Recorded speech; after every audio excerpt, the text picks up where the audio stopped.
Brain matrix میں خوش آمدید، جہاں ہم انسانی دماغ کے راز، رویوں کی گہرائیاں اور سوچنے کے پوشیدہ نظام کو آسان اور سائنسی انداز میں سمجھتے ہیں۔ اگر آپ سائیکالوجی، مائنڈ سیٹس اور انسانی نفسیات کے راز جاننا چاہتے ہیں تو یہ چینل آپ کے لیے ہے۔ ہم سب خواب دیکھتے ہیں، بعض اوقات اتنے عجیب اور بے تکے کہ صبح جاگ کر خود پر ہنسی آتی ہے۔ لیکن کیا ہو اگر میں کہوں کہ انسان کا وہ بظاہر بے معنی خواب دراصل اس کا اپنا دماغ اس سے چھپا کر کوئی انتہائی خطرناک اور گہرا کھیل کھیل رہا ہے؟ یہ تو باقی ایک بہت خوفناک اور گہری سوچ ہے نا؟ بالکل۔ تو تصور کریں سال 1899 اور 1900 کا درمیانی عرصہ ہے۔ ایک کتاب منظر عام پر آتی ہے اور اپنے ابتدائی 6 سالوں میں اس کی بمشکل 400 کاپیاں فروخت ہوتی ہیں۔ بظاہر یہ ایک ناکامی ہے، لیکن اس کتاب کے صفحات میں ایک ایسا سائنسی اور نفسیاتی طوفان چھپا تھا جس نے انسانی سوچ، رویوں اور نفسیات کی دنیا میں ایک ایسی آگ لگائی جس کے شعلے آج تک بھڑک رہے ہیں۔ یہ سگمنڈ فرائیڈ کی شہرۂ آفاق کتاب دی انٹرپریٹیشن آف ڈریمز ہے۔ بالکل، اور یہ کتاب واقعی ایک ماسٹر پیس ہے۔ ہاں، آج کے اس گہرے جائزے میں ہم اسی شاہکار کے ابتدائی اور بنیادی نظریات کی تہیں کھولیں گے۔ ہمارا مقصد اس کتاب کے تصورات کو بالکل غیر جانبدارانہ انداز میں سمجھنا ہے، تاکہ یہ جان سکیں کہ ہمارا ذہن سوتے وقت آخر کر کیا رہا ہوتا ہے۔ تو اس بحث میں داخل ہونے سے پہلے میں چاہوں گی کہ آپ تھوڑا تاریخی پس منظر بتائیں کہ فرائیڈ کے اس منظر پر آنے سے پہلے لوگ خوابوں کو کس نظر سے دیکھتے تھے؟ دیکھیں، فرائیڈ سے پہلے کا جو دور ہے نا، اسے سمجھنا بہت ضروری ہے۔ قدیم ادوار میں انسان کا ماننا تھا کہ خواب دیوتاؤں کا کوئی پراسرار پیغام ہے یا کوئی غیبی الہام جو مستقبل کا حال بتانے آئے ہیں۔ یعنی وہ اسے بہت روحانی یا سپر نیچرل سمجھتے تھے۔ بالکل بالکل۔ پھر جب 19ویں صدی آئی اور ذرا سائنس نے ترقی کی تو اس دور کے سائنسدانوں نے خوابوں کو بالکل ہی بے وقت کر دیا۔ ان کا ماننا تھا کہ خواب محض جسمانی بدہضمی، معدے کی خرابی یا اعصابی نظام کی کوئی بے ترتیب حرکت کا نتیجہ ہے۔ اچھا، مطلب معدے کی خرابی؟ ہاں، یعنی خوابوں کو یا تو حد سے زیادہ روحانی درجہ دے دیا گیا تھا یا انہیں بالکل ہی فضول سمجھ کر کوڑے دان میں پھینک دیا گیا تھا۔ خیر، پھر فرائیڈ آیا اور اس نے اس پوری سوچ کو جڑ سے اکھاڑ دیا۔ واہ! اس نے ایک ایسا دعویٰ کیا جس نے سائنسی حلقوں میں ایک طرح کا زلزلہ برپا کر دیا۔ فرائیڈ نے ثابت کیا کہ خواب ہرگز بے معنی نہیں ہے اور نہ ہی یہ محض معدے کی خرابی کا نتیجہ ہے۔ خواب دراصل انسانی لاشعور یعنی انکانشس مائنڈ کی ایک باقاعدہ، پیچیدہ اور انتہائی بامقصد زبان ہے۔ اور یہی وہ نقطہ تھا جو بعد میں سائیکو انالیسس کی بنیاد بنا، ہے نا؟ بالکل، اسی ایک نظریے نے ماڈرن سائیکالوجی کے دھارے کا رخ ہمیشہ کے لیے موڑ دیا۔ لیکن دیکھیں، یہ دعویٰ تو واقعی بہت بڑا ہے۔ فرائیڈ نے اچانک راتوں رات تو یہ بات نہیں کہہ دی ہوگی۔ اگر ہم اس کی تحقیق کے ابتدائی حصے کی بات کریں تو وہ اپنا کیس کیسے بلڈ کرتا ہے؟ کیونکہ خوابوں کا جاگتی زندگی سے کیا تعلق ہو سکتا ہے؟ یہ سوال تو اس زمانے کے سائنسدانوں کو بھی پریشان کر رہا ہوگا۔ بناتا ہے وہ سیدھا اپنے نظریات لوگوں پر مسلط کرنے کے بجائے پہلے ماضی کی سائنسی تحقیق کا پورا کچا چٹھا کھولتا ہے۔ کتاب کے ابتدائی حصے، جسے the scientific literature dealing with the problems of dreams اور the relation of dreams to waking life کہا گیا ہے، ان میں وہ اس وقت کے ایک بہت بڑے فلسفیانہ تنازع کو سامنے لاتا ہے۔ اگر میں اسے آسان اردو میں کہوں تو مطلب خوابوں کے مسائل پر ماضی کی سائنسی تحقیق اور خوابوں کا جاگتی زندگی سے تعلق۔ بالکل۔ تو اس وقت کے ماہرین نفسیات دو واضح دھڑوں میں بٹے ہوئے تھے۔ ایک طرف ہلڈبرینڈ جیسے ماہرین کا دعویٰ تھا کہ خواب ہمیں حقیقت سے مکمل طور پر کاٹ دیتے ہیں۔ اچھا۔ ان کے نزدیک نیند کا مطلب یہ ہے کہ انسان ایک ایسے بند کمرے میں چلا گیا ہے جس کی کوئی کھڑکی حقیقت کی طرف نہیں کھلتی۔ اور دوسری طرف ہیفنر جیسے سائنسدانوں کا اصرار تھا کہ خواب کہیں باہر سے نہیں آتے، بلکہ یہ ہماری روزمرہ کی جاگتی زندگی کا ہی تسلسل ہیں۔ اچھا، ایک منٹ، میں یہاں ہلڈبرینڈ کے اس بند کمرے والے نظریے کو پوری طرح رد نہیں کر پا رہی۔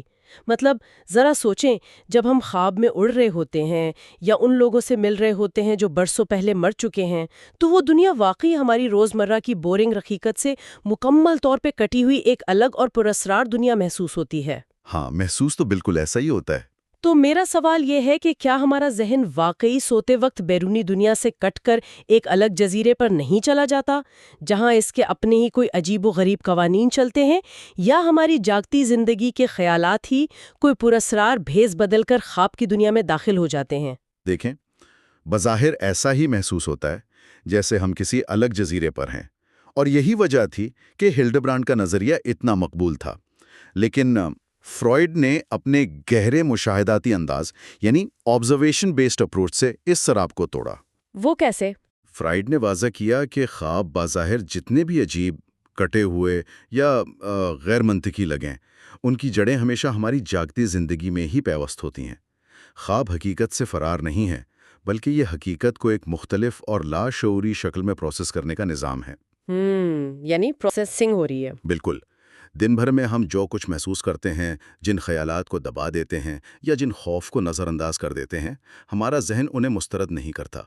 وہ سوتے وقت ان تمام حقیقتوں کو اٹھاتا ہے اور انہیں ایک نئی، بظاہر غیر منطقی مگر انتہائی بامانی زبان میں ڈھال دیتا ہے۔ حقیقت وہی رہتی ہے، بس اس کا بھیس بدل جاتا ہے۔ تو اگر خوابوں کا اس حقیقت سے اتنا ہی گہرا تعلق ہے تو پھر ان کہانیوں کا مواد کہاں سے آتا ہے؟ کیونکہ ہم خواب میں اکثر ایسی چیزیں دیکھتے ہیں جن کا بظاہر ہماری موجودہ زندگی سے دور دور تک کوئی تعلق نہیں ہوتا۔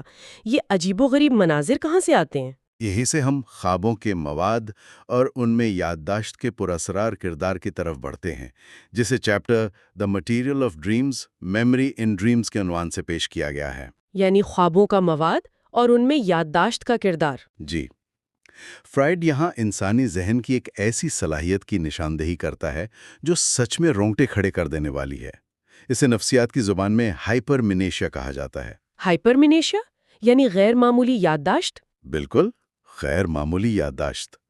یہ خوابوں کی وہ پراسرار صلاحیت ہے جس میں وہ ایسی چیزیں، مناظر اور واقعات کھینچ کر لے آتے ہیں جنہیں انسان کا باشعور ذہن مکمل طور پر اور ہمیشہ کے لیے بھول چکا ہوتا ہے۔ ایک شعوری ذہن کے لیے جو چیز ردی بن چکی ہوتی ہے نا، لاشعور کے لیے وہ ایک محفوظ شدہ خزانہ ہوتی ہے۔ ارے واہ! لیکن کیا اس غیر معمولی یادداشت کی کوئی ٹھوس مثال موجود ہے کہ ذہن کیسے ان بھولی بسری چیزوں کو خواب میں لاتا ہے؟ ہاں، سب سے شاندار اور کلاسک مثال ڈیل بوئف کے خواب کی ہے، جو فرائیڈ نے اپنی کتاب میں پیش کی۔ ڈیل بوئف نے ایک رات خواب میں چھپکلیوں کا ایک پورا جلوس دیکھا، ایک بہت ہی عجیب اور مخصوص سا منظر۔ چھپکلیوں کا جلوس؟ ہاں، اب اس خواب کے برسوں بعد ایک دن جب وہ اتفاقاً ایک پرانے میگزین کے صفحات پلٹ رہا تھا تو وہ حیران رہ گیا۔ اس نے میگزین میں بالکل وہی تصویر دیکھی جس میں چھپکلیوں کا ویسا ہی جلوس تھا۔ او مائی گاڈ! اور مزے کی بات یہ ہے کہ وہ میگزین 15 سال پرانا تھا۔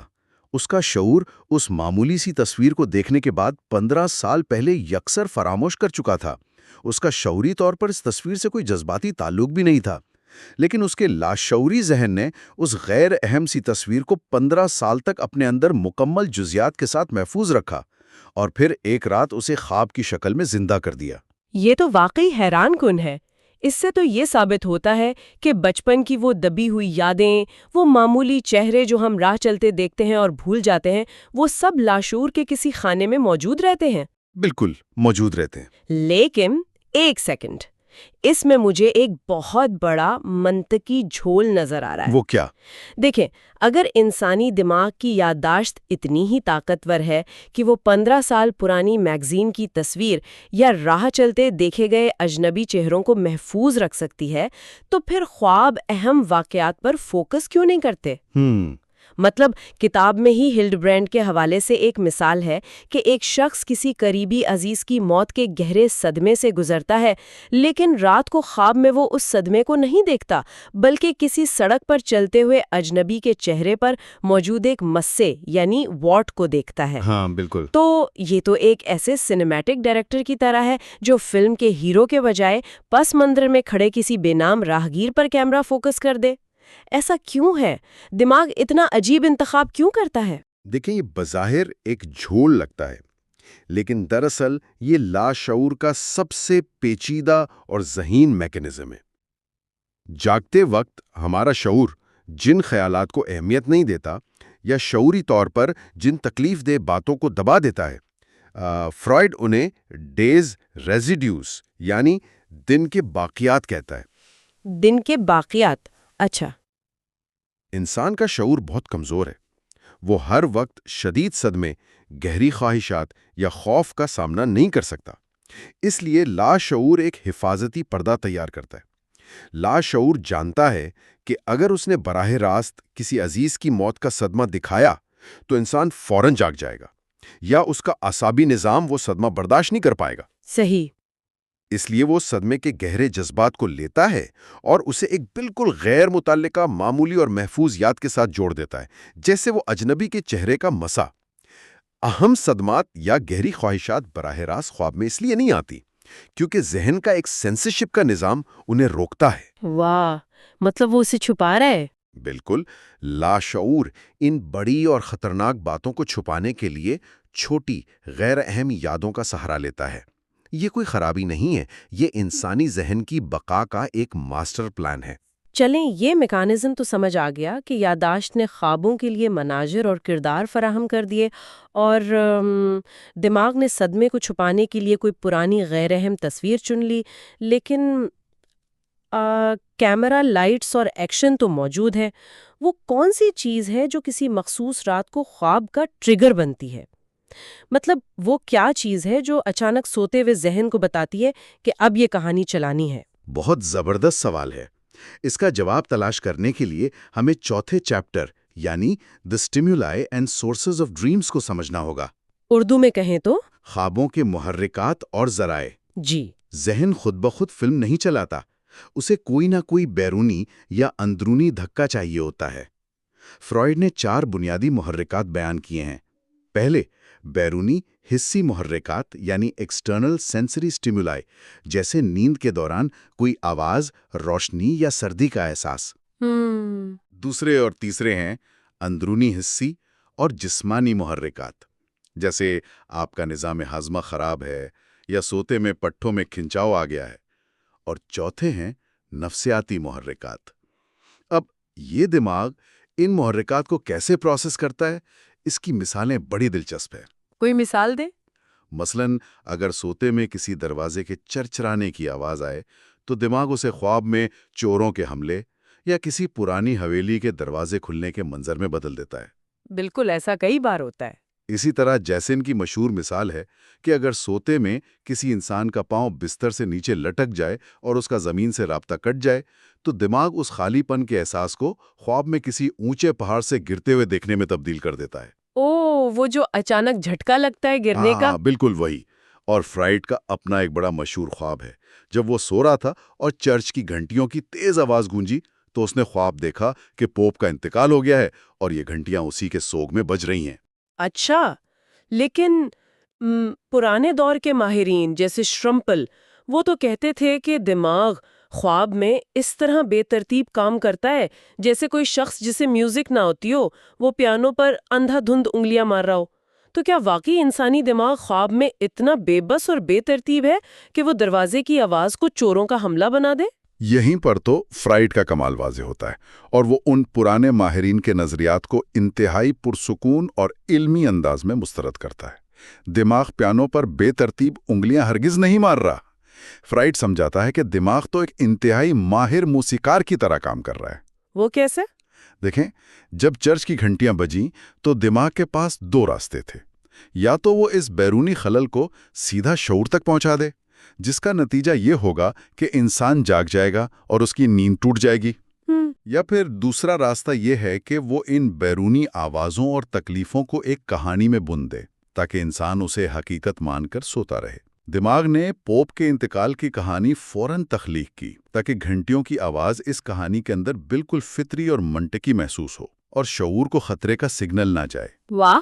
فرائڈ کے نزدیک خواب دراصل نیند کے محافظ ہیں، یعنی گارڈینز آف سلیپ۔ خواب بیرونی خلل کو ایک منظر میں بدل دیتے ہیں تاکہ شعور بیدار نہ ہو۔ میں یہاں تھوڑا سا اختلاف کروں گی۔ اگر دماغ اتنا ہی زبردست محافظ ہے اور اس کا واحد مقصد نیند کو ٹوٹنے سے بچانا ہے تو پھر ڈراؤنے خوابوں کا کیا جواز ہے؟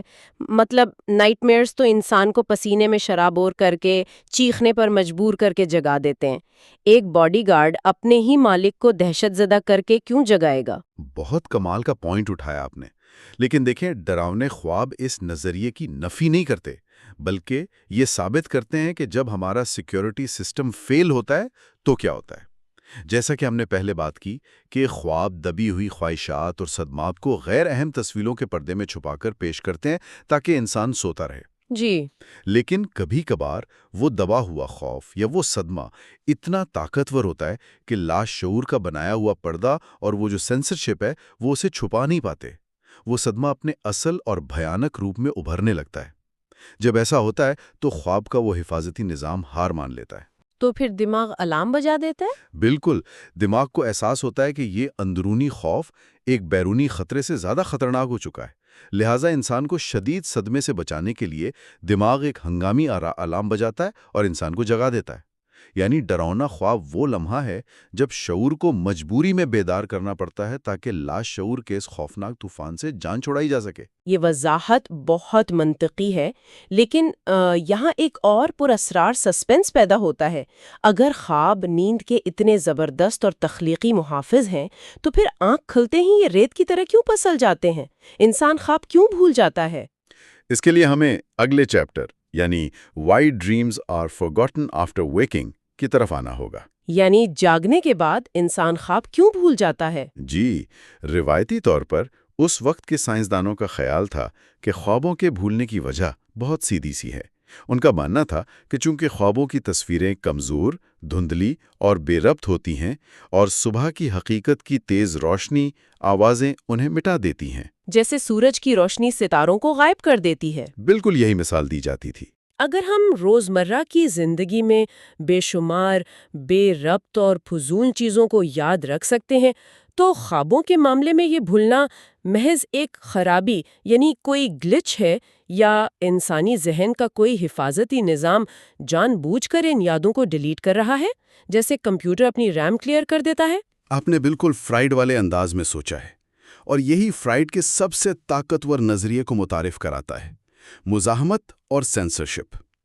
فرائیڈ کہتا ہے کہ خوابوں کو بھولنا کوئی حادثہ نہیں ہے، بلکہ ہمارا شعور اور نفسیاتی سیکیورٹی سسٹم ان خوابوں کو جان بوجھ کر شعور میں آنے سے روکتا ہے۔ لیکن کیوں؟ کیونکہ ان میں ہماری دبی ہوئی، چھپی ہوئی اور بسا اوقات تکلیف دہ لاشعوری خواہشات ہوتی ہیں۔ ذہن جاگتے ہی ان پر دوبارہ پردہ ڈال دیتا ہے تاکہ ہمارا شعوری توازن خراب نہ ہو۔ تو ذہن کے سینسرشپ اور پردہ ڈالنے کے نظام کی حقیقت کھلنے پر مجھے لگتا ہے گفتگو اپنے آخری اور انتہائی گہرے چیپٹر کی طرف بڑھتی ہے۔ جی بالکل، وہ چیپٹر ہے the distinguishing psychological characteristics of dreams, یعنی خوابوں کے امتیازی نفسیاتی خصوصیات۔ تو خواب ہمیں حقیقت سے بالکل مختلف اور اتنے پراسرار کیوں محسوس ہوتے ہیں؟ ہم کبھی کیوں نہیں سوچتے کہ یہ ہمارا اپنا دماغ بنا رہا ہے؟ اس کی بڑی دلچسپ وجہ ہے۔ جرمن زبان کا ایک محاورہ ہے میاں ہارٹ گٹروئمٹ، جس کا مطلب ہے ایک خواب مجھ پر طاری ہوا۔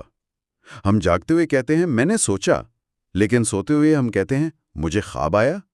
یہ ثابت کرتا ہے کہ انسان کو اپنے ہی خواب کسی اور کی تخلیق لگتا ہے۔ بالکل۔ اس کی وجہ یہ ہے کہ سوتے وقت انسانی شعور کی حاکمیت، جسے اتھارٹی آف دا سیلف کہتے ہیں، وہ ختم ہو جاتی ہے، اور ایک عمل شروع ہوتا ہے جسے ریگریشن یعنی پیچھے کی طرف لوٹنا کہتے ہیں۔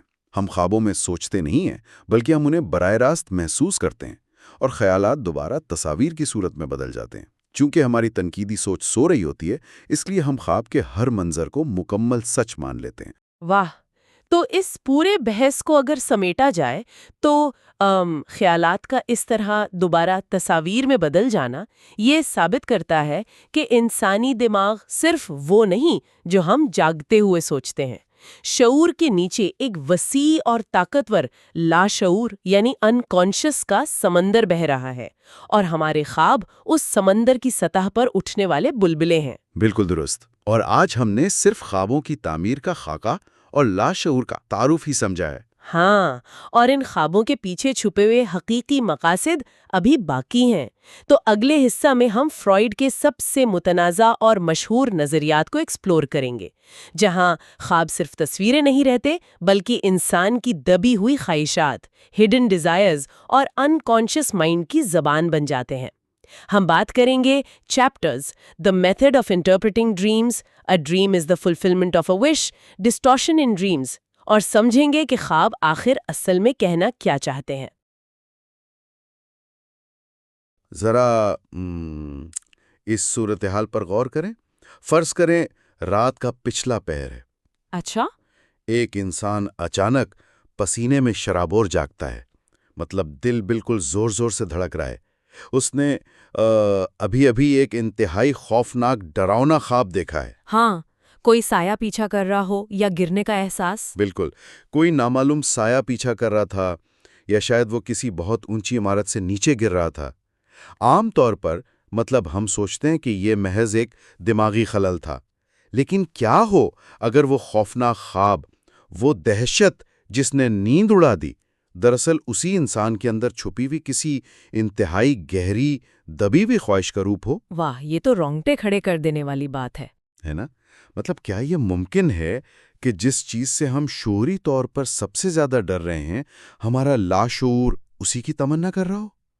آج کا یہ گہرا مطالعہ ایک ایسے ہی سحرانگیز اور تاریک سفر کے بارے میں ہے، جہاں ہم سگمنڈ فرائیڈ کی شہر آفاق کتاب، جو 1955 کا جیمز ٹریچی کا ترجمہ ہے، دی انٹرپریٹیشن آف ڈریمز، اس کے ذریعے انسانی ذہن کی ان بھول بھلائیوں میں اتریں گے۔ بالکل، اور یہ سفر دراصل ہمارے پچھلے حصے کا ہی ایک تسلسل ہے۔ اگر ہم مختصراً اس بنیاد کو یاد کریں جو ہم نے پہلے حصے میں رکھی تھی۔ ہاں، وہ ریکیپ بہت ضروری ہے۔ جی، تو ہم نے خوابوں کی بنیادی نفسیات کو سمجھا تھا۔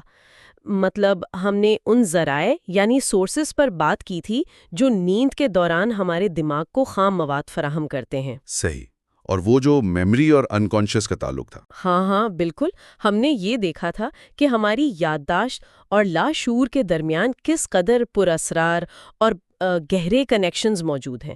فرائیڈ کے ان ابتدائی نظریات نے ہمیں یہ سکھایا کہ جب ہمارا جسم سو رہا ہوتا ہے تب بھی ذہن کا ایک حصہ مکمل طور پر بیدار رہتا ہے، وہ بس ایک مختلف زبان بولنا شروع کر دیتا ہے۔ لیکن اب سوال یہ ہے، اگر خواب صرف بے ترتیب تصویریں نہیں تو پھر وہ آخر کہنا کیا چاہتے ہیں؟ کیا ان بظاہر بے معنی اور عجیب و غریب خوابوں کے پیچھے کوئی باقاعدہ پیغام ہے، کوئی خفیہ تحریر چھپی ہے؟ یہی تو اصل راز ہے۔ بالکل، اور اسی راز کو بے نقاب کرنے کے لیے ہم اس کتاب کے ایک انتہائی بنیادی حصے کی طرف بڑھتے ہیں۔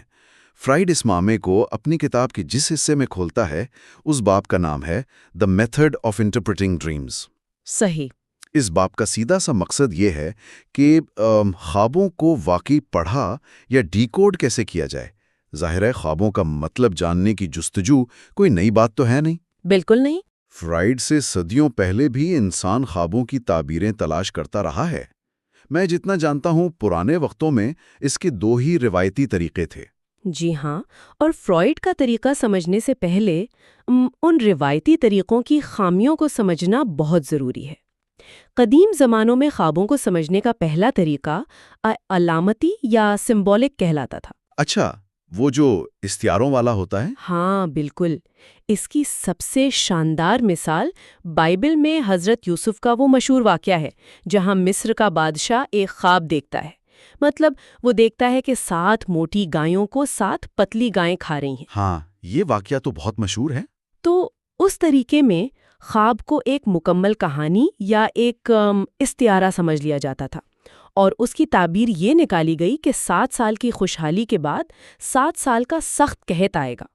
مسئلہ یہ تھا کہ اس طریقے میں خواب کا تعلق انسان کے ماضی یا اس کی نفسیات سے جوڑنے کے بجائے اسے مستقبل کی پیشین گوئی بنا دیا جاتا تھا۔ ایک طرح کا الہام سمجھا جاتا تھا۔ بالکل، ایک الہام۔ یہ بات تو سمجھ آتی ہے، یہ ایک پراسرار اور روحانی سا انداز تھا۔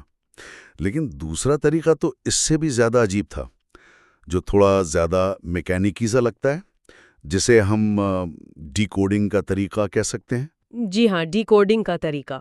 اس میں تو باقاعدہ خوابوں کی لغات یا ڈریم بکس استعمال ہوتی تھیں، جیسے آج کل بھی بعض اوقات لوگ دیکھتے ہیں کہ اگر خواب میں سانپ دیکھا تو اس کا مطلب ہے دشمن۔ ہاں، اور اگر پانی دیکھا تو اس کا مطلب ہے پریشانی۔ بالکل، مطلب ہر چیز کا ایک مقررہ اور پکا مطلب ہوتا تھا، جیسے ذہن کوئی پیچیدہ چیز نہیں، بس ایک ڈکشنری ہے۔ صحیح کہہ رہے ہیں آپ۔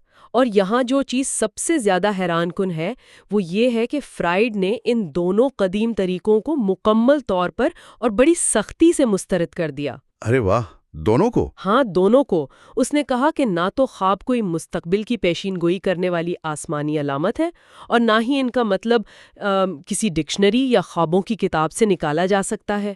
تو پھر فرائیڈ کا اپنا نظریہ کیا تھا؟ فرائیڈ کا کہنا تھا کہ ایک ہی خواب یا خواب میں نظر آنے والی ایک ہی چیز دو مختلف انسانوں کے لیے بالکل مختلف مطلب رکھ سکتی ہے، کیونکہ خواب کا سارا مواد انسان کی اپنی ذاتی یادوں سے آتا ہے۔ اچھا، تو اس کا مطلب ہے کہ فرائیڈ نے جو طریقہ متعارف کروایا وہ خواب کو ایک مکمل اکائی کے طور پر دیکھنے کے بجائے اسے اس کے پرزوں میں تقسیم کرنے کا طریقہ تھا۔ بالکل، وہ کہتا ہے کہ خواب کو ان ڈیٹیل یعنی پوری تفصیل کے ساتھ چھوٹے چھوٹے ٹکڑوں میں بانٹیں اور پھر ہر ایک ٹکڑے پر الگ سے غور کریں۔ لیکن مطلب یہ غور کرنا کیسا ہوتا ہے؟ میں اپنے خواب کے ایک ٹکڑے کو لے کر بیٹھ جاؤں تو میرا ذہن تو اسے فوراً کسی منطقی خانے میں فٹ کرنے کی کوشش کرے گا۔ ہم اس منطق کو کیسے توڑتے ہیں؟ اسی منطق کو توڑنے کے لیے فرائیڈ نے جو ٹیکنیک متعارف کروائی اسے فری ایسوسیشن ٹیکنیک یا آزادانہ تلاجم خیال کہا جاتا ہے، اور یہ سچ بتاؤں تو فرائیڈ کے پورے طریقہ کار کی روح ہے۔ اچھا، فری ایسوسیشن۔ ہاں، اس کا مطلب یہ ہے کہ جب ہم خواب کے کسی ایک حصے پر غور کریں تو ہمیں اپنے ذہن پر لگی ہوئی تمام تنقیدی پابندیوں یعنی اپنی کرٹیکل فیکلٹی کو مکمل طور پر ہٹانا پڑتا ہے۔ یہ بہت مشکل کام ہے کیونکہ ہمارا شعور ہر وقت ایک پہرے دار کی طرح کھڑا ہوتا ہے۔ بالکل، وہ ہر وقت جج کر رہا ہوتا ہے۔ ہاں، وہ مسلسل فیصلہ کر رہا ہوتا ہے کہ یہ خیال مناسب ہے، یہ خیال غیر اخلاقی ہے، یہ بات فضول ہے۔ فرائیڈ کہتا ہے کہ اس پہرے دار کو سلانا ہوگا۔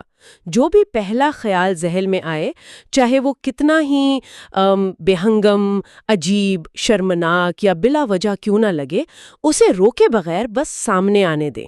ٹھیک ہے، آئیے اسے تھوڑا کھول کر سمجھتے ہیں۔ یہ سننے میں تو بہت آسان لگتا ہے کہ خود پر تنقید کرنا چھوڑ دیں، لیکن عملی طور پر ہمارا دماغ ایسے کام نہیں کرتا۔ بالکل نہیں کرتا۔ یہ تو ایسے ہی ہے جیسے ہمارے پاس ایک پزل کے بہت سارے ٹکڑے ہوں۔ عام طور پر ہماری عادت ہوتی ہے کہ ہم ان ٹکڑوں کو زبردستی کسی ایک شکل میں جوڑنے کی کوشش کرتے ہیں تاکہ کوئی مطلب نکل سکے۔ صحیح۔ فرائیڈ گویا یہ کہہ رہا ہے کہ انہیں جوڑنے کی کوشش مت کرو، بلکہ انہیں میز پر یوں ہی بکھرنے دو اور پھر دیکھو کہ کون سا ٹکڑا آپ کے اندر کون سی یاد کو متحرک کرتا ہے۔ کیا فرائیڈ نے اس چیز کو ثابت کرنے کے لیے اپنا کوئی خواب استعمال کیا تھا؟ مجھے لگتا ہے کتاب میں اس کی اپنی مثالیں سب سے زیادہ دلچسپ ہیں۔ وہ پزل والی تشبیہ آپ نے بالکل درست دی۔ ہمیں شعوری سوچ کو واقعی معطل کرنا پڑتا ہے تاکہ لاشعور بول سکے۔ اور جہاں تک مثال کی بات ہے، فرائیڈ نے اس کتاب میں اپنے ہی ایک انتہائی مشہور خواب کی بہت گہری اور تفصیلی تحلیل پیش کی ہے۔ ارما کا انجیکشن والا خواب؟ جی ہاں، جسے ارماز انجیکشن کہا جاتا ہے۔ یہ خواب نفسیات کی دنیا میں ایک لیبارٹری کی حیثیت رکھتا ہے۔ ارما فرائیڈ کی ایک خاندانی دوست اور مریضہ تھی جس کا وہ علاج کر رہا تھا، لیکن وہ علاج مکمل طور پر کامیاب نہیں ہو سکا تھا۔ تو ظاہر ہے فرائیڈ پریشان ہوگا۔ بالکل، فرائیڈ کو لاشعوری طور پر اس بات کا شدید احساس جرم تھا، اور اسے یہ ڈر بھی تھا کہ اس کے ہم منصب ڈاکٹرز اس کی قابلیت پر سوال اٹھائیں گے۔ اور پھر وہ خواب کیا دیکھتا ہے؟ مطلب وہ خواب ظاہر ہے سیدھا سیدھا یہ تو نہیں بتا رہا ہوگا کہ فرائیڈ تم ایک برے ڈاکٹر ہو۔ بالکل نہیں۔ خواب میں فرائیڈ دیکھتا ہے کہ وہ ایک بڑی تقریب میں ہے اور وہاں آرما بھی موجود ہے۔ آرما کی حالت خراب ہے، وہ درد کی شکایت کر رہی ہے۔ فرائیڈ خواب میں اسے دیکھتا ہے اور اسے لگتا ہے کہ شاید اس نے آرما کی بیماری کو سمجھنے میں غلطی کی ہے۔ اچھا، تو شروع میں الزام اس پر ہی آ رہا ہے۔ ہاں، لیکن پھر اسی خواب میں فرائڈ کے 2 دوست اور سینئر ڈاکٹرز، جنہیں وہ ڈاکٹر ایم اور ڈاکٹر اوٹو کہتا ہے، وہاں آ جاتے ہیں۔ وہ بھی آرما کا معائنہ کرتے ہیں، اور پھر خواب میں یہ انکشاف ہوتا ہے کہ آرما کی یہ خراب حالت فرائڈ کے علاج کی وجہ سے نہیں ہے، بلکہ اس لیے ہے کہ ڈاکٹر اوٹو نے اسے گندی سرنج سے کوئی غلط انجیکشن لگا دیا تھا۔ اوہ واہ، یہ تو بہت ہی چالاکی سے بنا گیا جال ہے۔ مطلب جب فرائڈ نے اس پر اپنی فری ایسوسی ایشن کی تکنیک لگائی ہوگی تو اس نے ان ٹکڑوں کو کیسے جوڑا؟ میں اندازہ لگا سکتا ہوں کہ خواب میں ڈاکٹر اوٹو پر سارا الزام ڈالنا دراصل فرائڈ کے اپنے احساس جرم سے فرار کا راستہ تھا۔ آپ بالکل جڑ تک پہنچ گئے ہیں۔ جب فرائڈ نے خواب کے ایک ایک ٹکڑے کو لیا، مطلب ارما کا چہرہ، تقریب کا ہال، ڈاکٹر ایم کا وہاں ہونا، گندی سرنج، اور اپنے ذہن کو آزاد چھوڑا کہ وہ کیا سوچتا ہے، تو اسے احساس ہوا کہ یہ خواب دراصل ایک وکیل صفائی کا کام کر رہا تھا۔ زبردست۔ حقیقت میں ڈاکٹر اوٹو نے ارما کے علاج کے حوالے سے فرائڈ پر تھوڑی سی تنقید کی تھی، تو فرائڈ کے لاشعور نے خواب میں کیا کیا؟ اس نے سارا مربع، ساری غلطی ڈاکٹر اوٹو کے سر ڈال دی۔ کمال ہے۔ ہاں، کہ ارما کی حالت فرائڈ کی وجہ سے نہیں، بلکہ اوٹو کی گندی سرنج کی وجہ سے خراب ہے۔ اس تحلیل کے بعد فرائڈ اس نتیجے پر پہنچا کہ خواب محض تصویریں نہیں ہیں، بلکہ وہ انسان کو کسی تکلیف دہ احساس سے بچانے کا ایک طریقہ ہے۔ اور یہی وہ شاندار نتیجہ تھا جو ہمیں کتاب کے اگلے باب کی طرف لے جاتا ہے۔ فرائڈ اپنے اس نظریے کو ایک قدم اور آگے بڑھاتا ہے اس باب میں، جس کا عنوان ہے a dream is the fulfilment of a wish. جی، ہر خواب ایک خواہش کی تکمیل ہے۔ اس باب کا مقصد یہ سمجھنا ہے کہ خواب آخر دکھائے کیوں جاتے ہیں، ان کے پیچھے وہ کون سا بنیادی محرک ہے جو ہمارے ذہن کو رات کے اندھیرے میں یہ پیچیدہ کہانیاں اور فلمیں چلانے پر مجبور کرتا ہے۔ بالکل، اور فرائڈ نے ارما کے خواب سے یہی اصول اخذ کیا کہ ہر خواب دراصل کسی نہ کسی خواہش کی تکمیل یعنی وش فلفلمنٹ ہے۔ ارما کے خواب میں فرائڈ کی خواہش کیا تھی؟ یہی کہ وہ بے قصور ثابت ہو جائے، اور خواب نے اس خواہش کو پورا کر دیا۔ 100%۔ فرائڈ کہتا ہے کہ ہماری وہ خواہشات، وہ حسرتیں یا مقاصد جو ہم جاگتے ہوئے پوری نہیں کر پاتے، یا جنہیں ہم شعوری طور پر حالات کے دباؤ کے تحت دبا دیتے ہیں، ہمارا دماغ انہیں نیند کی حالت میں خواب کے پردے پر پورا کر کے ایک طرح کی نفسیاتی تسکین حاصل کرتا ہے۔ اگر ہم اس نظریے کی سب سے سادہ اور شفاف مثالیں ڈھونڈیں تو وہ یقیناً بچوں کے خواب ہوں گے۔ جی بالکل، بچے بہت صاف دل ہوتے ہیں، کیونکہ ان کے ذہن میں معاشرتی پیچیدگیاں اور وہ سینسرشپ ابھی اتنی مضبوط نہیں ہوتی، اس لیے ان کے خواب بھی بالکل سیدھے سیدھے خواہش کی تکمیل ہوتے ہیں۔ مطلب اگر کسی بچے کو دن میں کسی بیماری کی وجہ سے اس کی پسندیدہ چیز، فرض کریں کوئی خاص پھل یا چاکلیٹ کھانے سے روکا جائے، تو وہ رات کو خواب میں خود کو وہی چیز کھاتے ہوئے دیکھتا ہے۔ ہاں، سورس مواد میں ایک بہت ہی زبردست پرانی کہاوت کا حوالہ موجود ہے جو اس نظریے کو ایک جملے میں سمیٹ لیتی ہے۔ وہ ہنس والی؟ جی، ہنس یا بطخیں کس چیز کے خواب دیکھتی ہیں؟ مکئی کے، یعنی جس چیز کی بھوک ہے اسی کا خواب ہے۔ واہ، کیا بات ہے! اور صرف بچے ہی نہیں، بالغ انسانوں کی زندگی میں بھی یہ سیدھے سادے خواب نظر آتے ہیں، خاص طور پر جب بات ہماری بنیادی جسمانی ضروریات کی ہو۔ فرائڈ ان خوابوں کو ایک خاص نام دیتا ہے، ڈریمز آف کنوینئنس یا آرام کے خواب۔ فرائڈ کی اپنی زندگی کا ایک انتہائی دلچسپ واقعہ اس تصور کو بہت خوبصورتی سے واضح کرتا ہے۔ اچھا، وہ پیاس والا واقعہ؟ بالکل، فرائڈ لکھتا ہے کہ ایک رات اسے سوتے ہوئے شدید پیاس لگی۔ اب جسم کا حیاتیاتی تقاضا تھا کہ وہ بستر سے اٹھے اور پانی پیے، لیکن اس کا ذہن آرام کرنا اور سونا چاہتا تھا۔ تو دماغ نے اس کشمکش کا، اس تناؤ کا کیا حل نکالا؟ میں اندازہ لگا سکتا ہوں۔ دماغ نے کہا ہوگا کہ تمہیں پیاس لگی ہے، چلو میں تمہیں خواب میں ہی پانی پلا دیتا ہوں، بس تم اٹھو مت۔ بالکل ایسا ہی ہوا۔ یہ تو بالکل ویسے ہی ہے جیسے ہماری روزمرہ زندگیوں میں اکثر ہوتا ہے کہ صبح الارم بج رہا ہوتا ہے اور ہم اٹھنا نہیں چاہتے، تو ہمارا دماغ اس الارم کی آواز کو خواب کے اندر ہی فائر بریگیڈ کے سائرن یا ایمبولنس کی آواز میں تبدیل کر دیتا ہے۔ ہاں ہاں بالکل، تاکہ ہمیں یہ محسوس ہو کہ یہ شور تو خواب کا حصہ ہے اور ہمیں حقیقت میں جاگنے کی ضرورت نہیں۔ آپ نے الارم والی مثال سے پورے میکینزم کو واضح کر دیا۔ تو فرائیڈ کے خواب میں کیا ہوا تھا؟ فرائیڈ کے ساتھ بھی بالکل یہی ہوا۔ اس نے خواب دیکھا کہ اس کی بیوی اسے ایک تاریخی برتن میں، جو ایک ایٹرسکن ارن یا قدیم راکھدان تھا، پانی پلا رہی ہے۔ دماغ نے پیاس کی خواہش کو خواب میں پورا کر دیا تاکہ نیند کی خواہش بھی برقرار رہے۔ دماغ نے جسم کو دھوکہ دیا کہ دیکھو تم نے پانی پی لیا ہے، اب آرام سے سوتے رہو۔ کمال ہے۔ یہ اور بات ہے کہ چونکہ وہ برتن ایک راکھدان تھا، اس لیے خواب میں وہ پانی نمکین محسوس ہوا اور وہ پیاس اتنی شدید تھی کہ آخرکار فرائیڈ کی نیند ٹوٹ ہی گئی۔ لیکن دماغ کا بنیادی مقصد نیند کو ٹوٹنے سے بچانا ہی تھا۔ یہاں اگر بات واقعی بہت دلچسپ ہو جاتی ہے، اور میرے ذہن میں ایک بہت مضبوط اعتراض ابھر رہا ہے۔ جی بتائیں۔ اگر میں فرائیڈ کے اس اصول کو مان لوں کہ ہر خواب ایک خواہش کی تکمیل ہے، تو پھر ڈراؤنے خوابوں کا کیا کریں، جنہیں ہم نائٹ میئرز کہتے ہیں؟ بہت اہم سوال ہے۔ مطلب وہ خواب جن میں ہمیں شدید خوف آتا ہے، جن میں ہم اپنے کسی عزیز کی موت دیکھتے ہیں، یا دیکھتے ہیں کہ ہم کسی لا علاج بیماری میں مبتلا ہو گئے ہیں۔ کوئی انسان کیوں چاہے گا کہ وہ خواب میں کسی خوفناک جانور سے ڈرے؟ ان ڈراؤنے خوابوں میں خواہش کی تکمیل کہاں چھپی ہے؟ یہ دعویٰ تو یہاں آ کر ٹوٹتا ہوا محسوس ہوتا ہے۔ اور اس سے ایک بہت اہم سوال پیدا ہوتا ہے، جو فرائیڈ پر ہونے والا سب سے عام اور سب سے طاقتور اعتراض تھا۔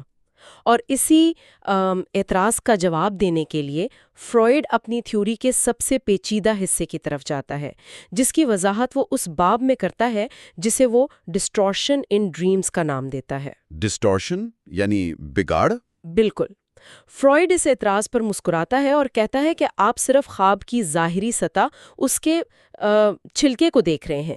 یہاں ہمیں دو انتہائی اہم تصورات کو سمجھنا ہوگا: مینیفیسٹ کنٹینٹ اور لیٹنٹ کنٹینٹ۔ مینیفیسٹ کنٹینٹ یعنی خواب کا وہ ظاہری مطلب، یہ وہ تصویریں جو ہم حقیقت میں دیکھتے ہیں اور جو ہمیں صبح جاگنے کے بعد یاد رہتی ہیں۔ اور لیٹنٹ کنٹینٹ وہ ہے جو اس ظاہری شکل کے پیچھے چھپا ہوتا ہے، یعنی خواب کا اصل پوشیدہ مطلب۔ جی بالکل، جو فری ایسوسیشن کے ذریعے سامنے لایا جاتا ہے۔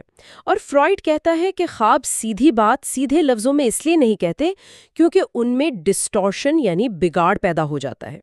اب سوال یہ ہے کہ یہ بگاڑ کیوں پیدا ہوتا ہے؟ ہاں، دماغ خود سے کیوں جھوٹ بولے گا؟ اس کے پیچھے انسانی ذہن کی سینسرشپ یعنی سینسرشپ آف دا مائنڈ کا تصور کام کر رہا ہے۔ فرائیڈ کے مطابق انسانی ذہن کے اندر بنیادی طور پر مختلف حصے یا ایجنسیاں کام کر رہی ہیں۔ ایک حصہ ہمارا لاشعور یعنی انکانشس ہے، جو ایسی خواہشات پیدا کرتا ہے جو اکثر معاشرتی اصولوں، تہذیب اور اخلاقیات کے بالکل خلاف ہوتی ہیں۔ صحیح۔ اور دوسرا حصہ ہمارا شعور، یا زیادہ درست الفاظ میں پری کانشس یعنی قبل از شعور ہوتا ہے۔ یہ پری کانشس کیا بلا ہے؟ شعور اور لاشعور کا تو ہم نے سنا ہے، یہ ان کے درمیان کون سی لکیر آ گئی؟ میں بتاتی ہوں، یہ بہت دلچسپ ہے۔ پری کانشس کو آپ شعور اور لاشعور کے درمیان ایک بارڈر گارڈ، ایک محافظ یا سینسر بورڈ سمجھ سکتے ہیں۔ یہ وہ خیالات ہیں جو فی الحال ہمارے شعور میں نہیں ہیں، لیکن تھوڑی سی توجہ دینے پر شعور میں آ سکتے ہیں۔ اس پری کانشس کی ذمہ داری یہ ہوتی ہے کہ وہ لاشعور کی ان بے ہنگم، غیر اخلاقی اور ممنوعہ خواہشات پر پہرا بٹھائیں۔ اچھا، تو یہ ایک فلٹر کا کام کرتا ہے؟ بالکل۔ جب لاشعور کوئی ایسی خواہش نیند میں پوری کرنے کی کوشش کرتا ہے جو ہمارے شعوری اخلاقیات کے لیے شرمناک یا ناقابل قبول ہو، تو یہ سینسرشپ اسے اسی شکل میں باہر نہیں آنے دیتی۔ مجھے یہ سمجھنے دیں، تو کیا یہ صورتحال بالکل ویسی ہی ہے جیسے کوئی فلم ڈائریکٹر ایک ایسی فلم بنانا چاہتا ہو جس میں وہ معاشرے کی کسی بہت بڑی برائی یا کسی انتہائی سخت گیر اور ظالم حکومت کے خلاف بغاوت کا پیغام دینا چاہتا ہو؟ ہاں۔ لیکن اسے بخوبی معلوم ہو کہ حکومت کا سینسر بورڈ اس فلم کو کبھی پاس نہیں کرے گا اور اس پر پابندی لگا دے گا، تو وہ ڈائریکٹر اپنی اصل کہانی کو سیدھے سادھے انداز میں بتانے کے بجائے اسے استعاروں، اشاروں اور علامتی لباس یعنی سمبولک ڈسگائزز میں چھپا دیتا ہے۔ کیا بات ہے، بالکل درست۔ مطلب دیکھنے والے کو بظاہر ایک عام سی فینٹیزی یا جادوئی فلم لگتی ہے، لیکن جو اس کی گہرائی کو سمجھتا ہے وہ جان لیتا ہے کہ ڈائریکٹر اصل میں کیا پیغام دے رہا ہے۔ کیا ہمارا لاشعور بھی اس پری کانشیس سینسر گوڈ سے بچنے کے لیے یہی علامتی لباس پہنتا ہے؟ یہ ایک انتہائی شاندار اور 100% درست تشبیہ ہے۔ خواب میں جو عجیب و غریب علامتیں ہمیں نظر آتی ہیں وہ لاشعور کی طرف سے پہنایا گیا وہی علامتی لباس ہے۔ سورس مواد میں فرائیڈ نے اس سینسرشپ کی ایک اور بہت ہی کمال کی معاشرتی مثال دی ہے۔ وہ کیا ہے؟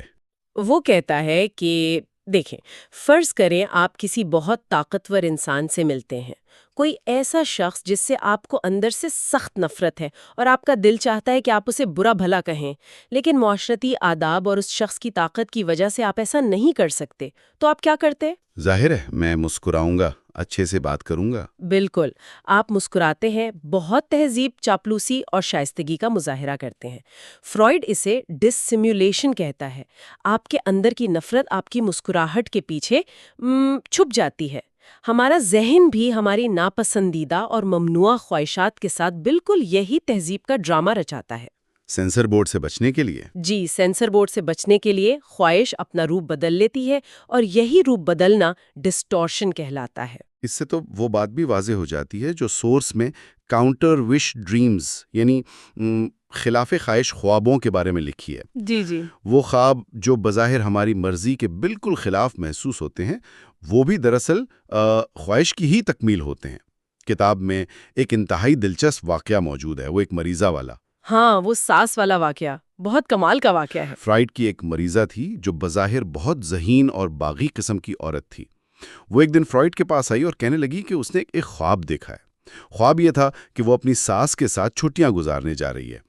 اب حقیقت میں وہ عورت اپنی ساس سے سخت نفرت کرتی تھی اور اس نے شعوری طور پر چھٹیاں ایسی جگہ بک کروائی تھی جہاں اس کی ساس کسی صورت نہ پہنچ سکے۔ جی، تو اس مریضہ نے وہ خواب فرائیڈ کو سنا کر بڑے طنزیہ انداز میں کہا، دیکھیں ڈاکٹر فرائیڈ، میرا یہ خواب تو میری مرضی کے بالکل خلاف ہے۔ یہ تو آپ کے ہر خواب خواہش کی تکمیل ہے والے نظریے کو بالکل غلط ثابت کرتا ہے۔ پوچھیں۔ فرائیڈ نے مسکرا کر اسے بتایا کہ آپ کو لگ رہا ہے کہ آپ کی خواہش ساس سے دور رہنا ہے اور خواب اس کے خلاف ہے، لیکن اصل میں اس وقت اس لمحے میں آپ کی سب سے بڑی اور دلی خواہش یہی تھی کہ آپ فرائیڈ کو غلط ثابت کریں۔ ارے واہ! ہاں، چونکہ فرائیڈ اس کا مولج کا اور ان کے درمیان ایک لاشعوری نفسیاتی کشمکش اور مسابقت چل رہی تھی، تو اس مریضہ کے ذہن نے اس خواہش یعنی فرائیڈ کو غلط ثابت کرنے کی خواہش کو پورا کرنے کے لیے ایک ایسی صورتحال تخلیق کی جو مریضہ کے لیے تکلیف دہ تھی۔ مطلب اس نے خود کو تکلیف دی تاکہ فرائیڈ کو ہرا سکے۔ بالکل، اس نے خواب میں جان بوجھ کر وہ دیکھا جو وہ نہیں چاہتی تھی، صرف اس لیے تاکہ وہ جا کر فرائیڈ کے سامنے ثابت کر سکے کہ اس کا نظریہ غلط ہے۔ ظاہر تو خواب خواہش کے خلاف تھا، لیکن پوشیدہ سطح پر وہ ایک بہت ہی طاقتور مخفی خواہش کی تکمیل کر رہا تھا۔ یہ واقعاً انسان کو دنگ کر دینے والی بات ہے کہ ہمارا ذہن کتنا پیچیدہ، کتنا چالاک اور تضادات سے بھرا ہوا ہو سکتا ہے۔ لیکن میرا وہ سوال اب بھی اپنی جگہ موجود ہے۔ اینگزائٹی ڈریمز کا کیا؟ جن میں انسان ڈر کر پسینے میں شرابور ہو کر جاگ جاتا ہے۔ چلے ساس کے ساتھ چھٹیاں گزارنا ایک الجھن ہو سکتی ہے، لیکن موت کا ڈر یا کسی افریت کا پیچھا کرنا، اس میں وہ پری کانشیس والا سینسر بورڈ کیا کر رہا ہوتا ہے؟ میں بتاتی ہوں۔ ڈراؤنے خوابوں میں دراصل سینسر بورڈ کی ناکامی کا منظر ہوتا ہے۔ ناکامی؟ جی، ہم نے بات کی کہ ذہن خواب میں چیزوں کو چھپا کر ان کا روپ بدل کر اس لیے پیش کرتا ہے تاکہ انسان کی نیند نہ ٹوٹے اور سائیکولوجیکل ٹینشن یعنی نفسیاتی تناؤ قابو میں رہے۔ لیکن بعض اوقات لاشعور کی کوئی بہت ہی طاقتور، شدید اور ممنوعہ خواہش اس پری کانشیس کے سینسر کو دھوکہ دے کر یا اس سے طاقتور ہو کر اپنی اصل شکل کے بہت قریب ہو کر شعور کی سرحد عبور کرنے لگتی ہے۔ تو مطلب الارم بج جاتا ہے۔ بالکل، جب سینسر ایجنسی دیکھتی ہے کہ یہ خطرناک خواہش تو اب بے قابو ہو رہی ہے اور شعور تک پہنچنے والی ہے، تو وہ ذہن میں خطرے کا الارم بجا دیتی ہے۔ یہ الارم ہی وہ اینگزائٹی، وہ دہشت اور وہ شدید گھبراہٹ ہے جو ہمیں خواب میں محسوس ہوتی ہے۔ ہم اتنے خوفزدہ ہو جاتے ہیں کہ ہماری نیند ٹوٹ جاتی ہے۔ زبردست! یعنی وہ ڈراونا خواب دراصل ہمیں بچانے کے لیے آتا ہے۔ 100%۔ ایک ڈراونا خواب اس بات کا ثبوت ہے کہ سینسرشپ ناکام ہو رہی تھی اور دماغ نے اس ممنوعہ خواہش کو مکمل طور پر شعور میں آنے سے روکنے کے لیے جسم کو جگا دیا۔ جو چیز ہمیں خوفناک لگتی ہے وہ لاشعور کی کوئی پرانی، شاید بچپن کی کوئی ایسی خواہش ہو سکتی ہے جسے اب ہمارا باشعور ذہن کسی صورت قبول نہیں کر سکتا۔ تو اس سب کا آخر مطلب کیا ہے؟ ہم نے خوابوں کو ڈی کوڈ کرنے کے طریقے سمجھے، ہم نے دیکھا کہ ہر خواب کسی نہ کسی خواہش کی تکمیل ہے، اور ہم نے یہ بھی دریافت کیا کہ ہمارا اپنا دماغ ہم سے حقیقت کیوں چھپاتا ہے اور علامتی لبادے کیوں اوڑھتا ہے۔ جی۔ علم کا تعلق صرف فرائڈ کی کتاب تک محدود تو نہیں ہے، اس کا تعلق براہ راست انسانی تجربے سے ہے۔ یہ ہمیں بتاتا ہے کہ ہمارے اندر کتنی ہی ایسی خاموش آوازیں ہیں، کتنی ہی ایسی انکہی، دبی ہوئی اور شاید ہمارے لیے ہی شرمناک خواہشات ہیں جو دن کے شور و غل میں دنیا کی مصروفیات اور اخلاقیات کے سخت دباؤ میں دب جاتی ہیں۔ بالکل۔ ہم سب دراصل ایک ماسک پہنے ہوئے ہیں، لیکن رات کے اندھیرے میں جب ہم تنہا ہوتے ہیں تو وہ ماسک اتر جاتا ہے اور وہ دبے ہوئے خیالات اپنا راستہ تلاش کر لیتے ہیں۔ اس کا مطلب ہے کہ ہم خود کو جتنا سادہ اور شفاف سمجھتے ہیں، ہم اس سے کہیں زیادہ پیچیدہ، گہرے اور پراسرار ہیں۔ ہمارے اندر ایک پوری دنیا آباد ہے جس پر ہماری اپنی مرضی کا کوئی کنٹرول نہیں ہے۔ بالکل۔ اور گفتگو کو سمیٹتے ہوئے اگر ہم ایک لمحے کے لیے اس بات پر غور کریں تو ایک بہت گہری اور شاید تھوڑی سی لرزا خیز حقیقت سامنے آتی ہے۔ ہمارے لاشعور کی یہ خواہشات دراصل لازوال ہیں۔ لازوال مطلب کبھی ختم نہیں ہوتی؟ کبھی نہیں۔ یہ وقت کے اثر سے آزاد اور امر ہیں۔ وہ حسرتیں، وہ غصہ یا وہ خوف جنہیں ہم شاید بچپن میں کسی واقعے کے بعد کہیں بہت گہرائی میں دفن کرائے تھے اور ہم سمجھتے ہیں کہ ہم انہیں بھول چکے ہیں، وہ کبھی مرتی نہیں ہیں۔ واہ! وہ ہمارے ذہن کے تاریک تہخانوں میں صدیوں پرانے قیدیوں کی طرح زندہ رہتی ہیں اور بس وقت کا انتظار کرتی ہیں۔ وہ اس لمحے کی تاک میں رہتی ہے کہ کب نیند کا پہرا آئے، کب شعور اور اخلاقیات کی آنکھ جھپکے اور وہ خوابوں کا روپ دھار کر، نئے علامتی لباس پہن کر ایک بار پھر سے ہماری ذہنی اسکرین پر زندہ ہو جائیں۔ ہمارا لاشعور وقت کو نہیں مانتا، اس کے لیے ماضی کا ہر دبایا ہوا لمحہ آج بھی اتنا ہی طاقتور اور زندہ ہے۔ یہ خیال جتنا سحرانگیز ہے اتنا ہی خوفزدہ کر دینے والا بھی ہے۔ اور اسی پراسرار موڑ پر ہم آج کے اس مطالعے کو روکتے ہیں، لیکن لاشعور کی ان گہرائیوں کا سفر ابھی ختم نہیں ہوا۔ جی، ابھی بہت کچھ باقی ہے۔ اگلے حصے میں ہم خوابوں کے خام مواد، بچپن کی یادوں، جسمانی احساسات اور انسانی ذہن کے علامتی نظام کو ایکسپلور کریں گے۔ ہم chapters the material and sources of dreams, پھر ٹپیکل ڈریمز اور infantile material as a source of dreams پر بات کریں گے اور سمجھیں گے کہ انسان کا بچپن اس کے خوابوں میں زندہ کیوں رہتا ہے۔ تب تک کے لیے اپنے خوابوں پر ذرا گہری نظر رکھیے گا۔ تو فرض کریں ایک بہت ہی تاریک اور پر اسرار سا سنیما ہال ہے، اور وہاں اسکرین پر نا ایسی فلمیں چل رہی ہیں جن کی کہانی بظاہر بالکل بے تکے، عجیب و غریب اور غیر منطقی مناظر پر مبنی ہے۔ مطلب کچھ سمجھ نہیں آ رہا، بالکل ایک الجھی ہوئی فلم کی طرح۔ لیکن در حقیقت اس اسکرین پر چلنے والے ہر بظاہر بے معنی منظر کے پیچھے ایک بہت گہرا اور پوشیدہ راز موجود ہے۔ صحیح۔ اس تفصیلی جائزے کے پچھلے حصے میں نا ہم نے اسی تاریک سنیما ہال یعنی انسانی ذہن کی گہرائیوں کا ایک بڑا زبردست سفر کیا تھا۔ اور وہاں سے یہ بات سامنے آئی تھی نا کہ سگمنڈ فرائڈ کے مطابق خواب دراصل ہماری ان چھپی ہوئی دبی ہوئی خواہشات کا علامتی اظہار ہیں۔ جی بالکل، وہ خواہشات جنہیں انسان دن کے اجالے میں اور ہوش و حواس میں قبول کرنے سے ڈرتا ہے۔ مطلب ہمارا ذہن خوابوں کے دوران حقیقت کو براہ راست پیش کرنے کے بجائے اسے بھیس بدل کر پیش کرتا ہے، یعنی ایک پیچیدہ سا روپ دھار کر سامنے لاتا ہے۔ بالکل۔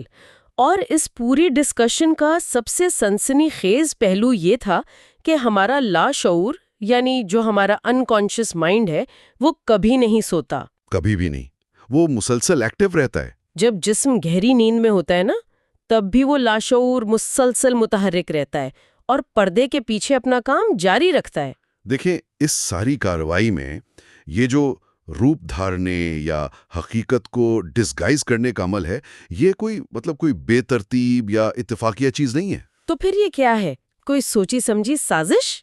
ایک طرح سے آپ یہی کہہ لیں، یہ لاشعور کی ایک باقاعدہ، منظم اور سوچی سمجھی حکمت عملی ہے۔ لاشعور نہ ان تمام خواہشات اور خیالات کو بے دردی سے سینسر کرتا ہے جو انسانی شعور کے لیے ناقابل قبول، شرمناک یا تکلیف دہ ہو سکتے ہیں۔ اچھا۔ اسے یوں سمجھیں کہ وہ ان خطرناک جذبات کو ایک ایسی شکل میں پیش کرتا ہے جو بظاہر بڑی بے ضرر اور عام سی لگے۔ یہ ایک ایسا پیچیدہ نفسیاتی ڈرامہ ہے جس میں اصل حقیقت کو استعاروں کے پردوں کے پیچھے چھپا دیا جاتا ہے۔ خراب نہ ہو، ہے نا؟ بالکل، تاکہ نیند برقرار رہے۔ اس ساری پراسرار صورتحال کو اگر ہم ذہن میں رکھیں تو اب ایک بہت ہی گہرا اور تجسس پیدا کرنے والا سوال سامنے آتا ہے۔ وہ کیا؟ اگر یہ فرض کر لیا جائے کہ ہمارا لاشعور واقعی اس رات کے وقت چلنے والی پراسرار فلم کا ڈائریکٹر ہے، تو وہ اپنی اس فلم کا مواد یعنی کہانیاں، کردار، مناظر، ان سب کے لیے کچا مال کہاں سے چراتا ہے؟ بہت کمال کا سوال ہے۔ مطلب وہ کون سا اسکرپٹ ہے، وہ کون سی بنیاد ہے جس پر یہ رات کے ڈرامے سٹیج کیے جاتے ہیں؟ اور یہی آج کے اس تفصیلی جائزے کا سب سے بڑا مشن ہے۔ بالکل۔ آج ہم فرائیڈ کی مشہور کتاب دی انٹرپریٹیشن آف ڈریمز کے باب پنجم یعنی چیپٹر 5 کے رازوں سے پردہ اٹھائیں گے اور یہ کھوج لگائیں گے کہ خواب اپنا یہ خام مال کیسے اور کہاں سے لاتے ہیں۔ اور میں آپ کو بتاؤں، یہ کھوج ہمیں انسانی ذہن کے پیچیدہ ترین حصوں تک لے جاتی ہے۔ فرائیڈ بڑا واضح کرتا ہے کہ خوابوں کا مواد کوئی آسمان سے اتری ہوئی چیز نہیں ہوتی۔ تو پھر یہ کہاں سے آتا ہے؟ یہ ہمیشہ انسان کے اپنے ہی تجربات، یادداشتوں اور روزمرہ کے مشاہدات سے لیا جاتا ہے۔ مطلب ذہن کے اس سفر کا پہلا پڑاؤ ہماری سب سے تازہ ترین یادیں ہوتی ہیں، یعنی گزرے ہوئے کل کے واقعات۔ بالکل۔ فرائیڈ کا یہ دعویٰ ہے کہ ہر خواب کا تعلق، چاہے وہ بظاہر کتنا ہی عجیب اور بے ربط کیوں نہ محسوس ہو، پچھلے دن کے کسی نہ کسی واقعے سے لازمی جڑا ہوتا ہے۔ لاشعور ہمیشہ پچھلے 24 گھنٹوں کی ڈائری سے ہی کوئی صفحہ چنتا ہے۔ یعنی وہ دن جو ابھی ابھی ختم ہوا ہے، خواب اسی کی بنیاد پر بنتے ہیں۔ لیکن ذرائع کا مطالعہ کرتے ہوئے مجھے ایک بہت ہی حیران کن بات ملی۔ جی، وہ کیا؟ فرائیڈ بتاتا ہے کہ خواب پچھلے دن کے اہم ترین اور جذباتی واقعات کو چننے کے بجائے اکثر انتہائی غیر اہم، معمولی اور بے ضرر باتوں کو اپنی کہانی کا مرکز بناتا ہے۔ ہاں، جسے انڈیفرنٹ مٹیریل کہا گیا ہے۔ بالکل۔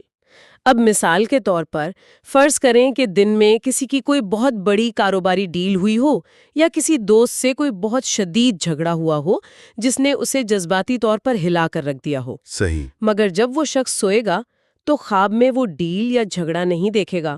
وہ شاید یہ دیکھے گا کہ راستے میں گزرتے ہوئے کسی اجنبی کے ماتھے پر ایک خاص نشان تھا، یا کسی دکان کے شیشے میں رکھی گئی کسی کتاب کا نام جس پر اس نے محض 1 سیکنڈ کے لیے نظر ڈالی تھی۔ بالکل ایسا ہی ہوتا ہے۔ تو سوال یہ ہے کہ ذہن ایسا کیوں کرتا ہے؟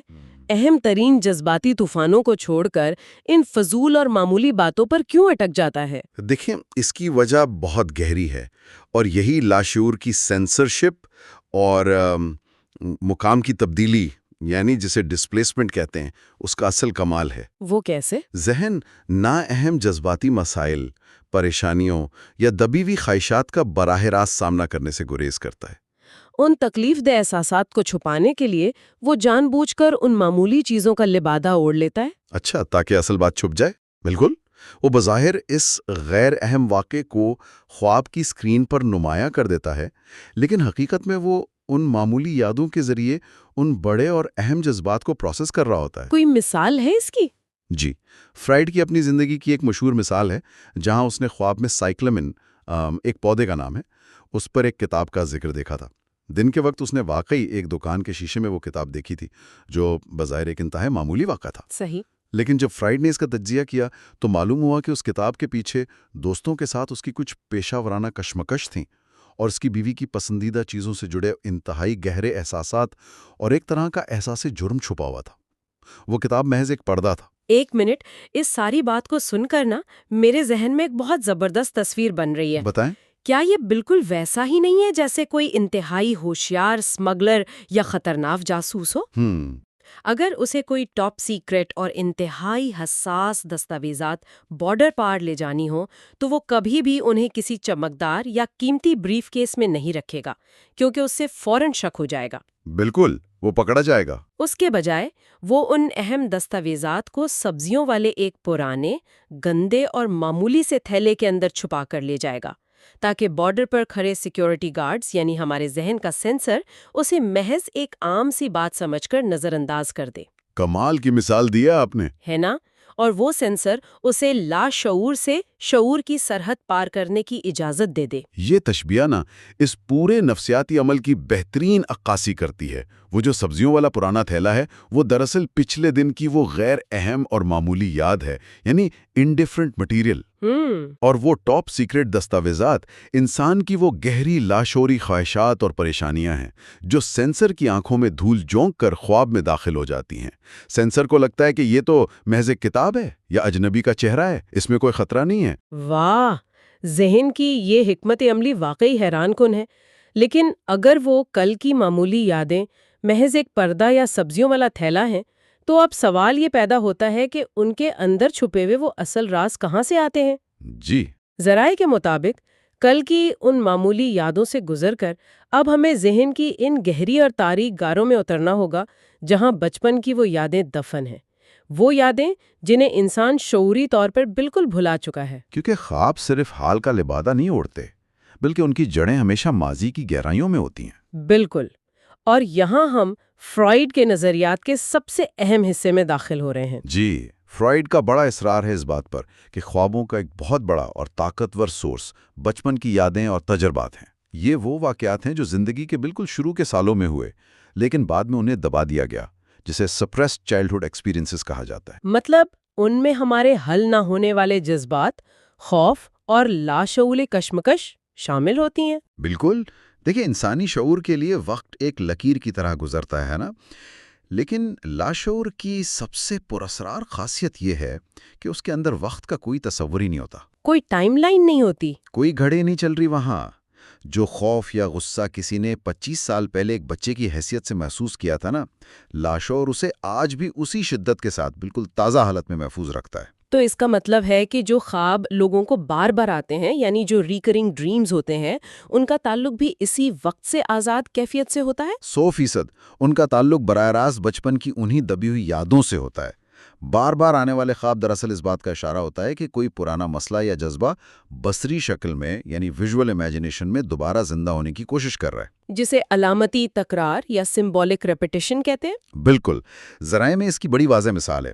ایک بالغ شخص کو نا اکثر ایک پیلے رنگ کے شیر کا خواب آتا تھا جو اسے گھور رہا ہوتا تھا۔ پیلا شیر، عجیب سا خواب ہے۔ جی، وہ شخص پریشان تھا اور اسے سمجھ نہیں آتا تھا۔ برسوں بعد جب وہ اپنے پرانے گھر کی صفائی کر رہا تھا تو اسے ایک پرانا کھلونا ملا۔ وہ بالکل وہی پیلا شیر تھا جو بچپن میں اس کا سب سے پسندیدہ کھلونا ہوتا تھا اور جس سے بہت گہری جذباتی یادیں جڑی تھیں، مگر وہ اسے بالکل بھول چکا تھا۔ یہ تو واقعی چونکا دینے والی بات ہے، لیکن یہاں ایک منطقی الجھن پیدا ہوتی ہے۔ بتائیں؟ وہ یادیں جو جاگتے ہوئے ذہن میں بالکل موجود نہیں ہے، جن کا شعور کی سطح پر کوئی نام و نشان تک نہیں بچا، وہ خوابوں میں اچانک اتنی واضح، رنگین اور ویوڈ کیسے ہو سکتی ہیں؟ یہ بڑا اہم سوال ہے۔ اگر اس کو آج کی ٹیکنالوجی سے جوڑ کر دیکھیں تو کیا اسے ایک کمپیوٹر کی ہارڈ ڈرائیو سے تشبیہ دی جا سکتی ہے؟ Hard drive? وہ کیسے؟ مطلب جب ہم لیپ ٹاپ سے کوئی فائل ڈیلیٹ کر دیتے ہیں تو بظاہر لگتا ہے کہ وہ ہمیشہ کے لیے غائب ہو گئی ہے، اسکرین بالکل صاف نظر آتی ہے۔ صحیح۔ لیکن حقیقت میں وہ فائل ہارڈ ڈرائیو کے کسی خفیہ حصے میں موجود رہتی ہے، اور اگر کوئی ایکسپرٹ اسے ریکور کرنا چاہے تو وہ پوری طرح واپس آ سکتی ہے نا؟ زبردست مثال دی آپ نے۔ ہارڈ ڈرائیو کی یہ مثال لاشعور کو سمجھنے کے لیے بالکل پرفیکٹ ہے۔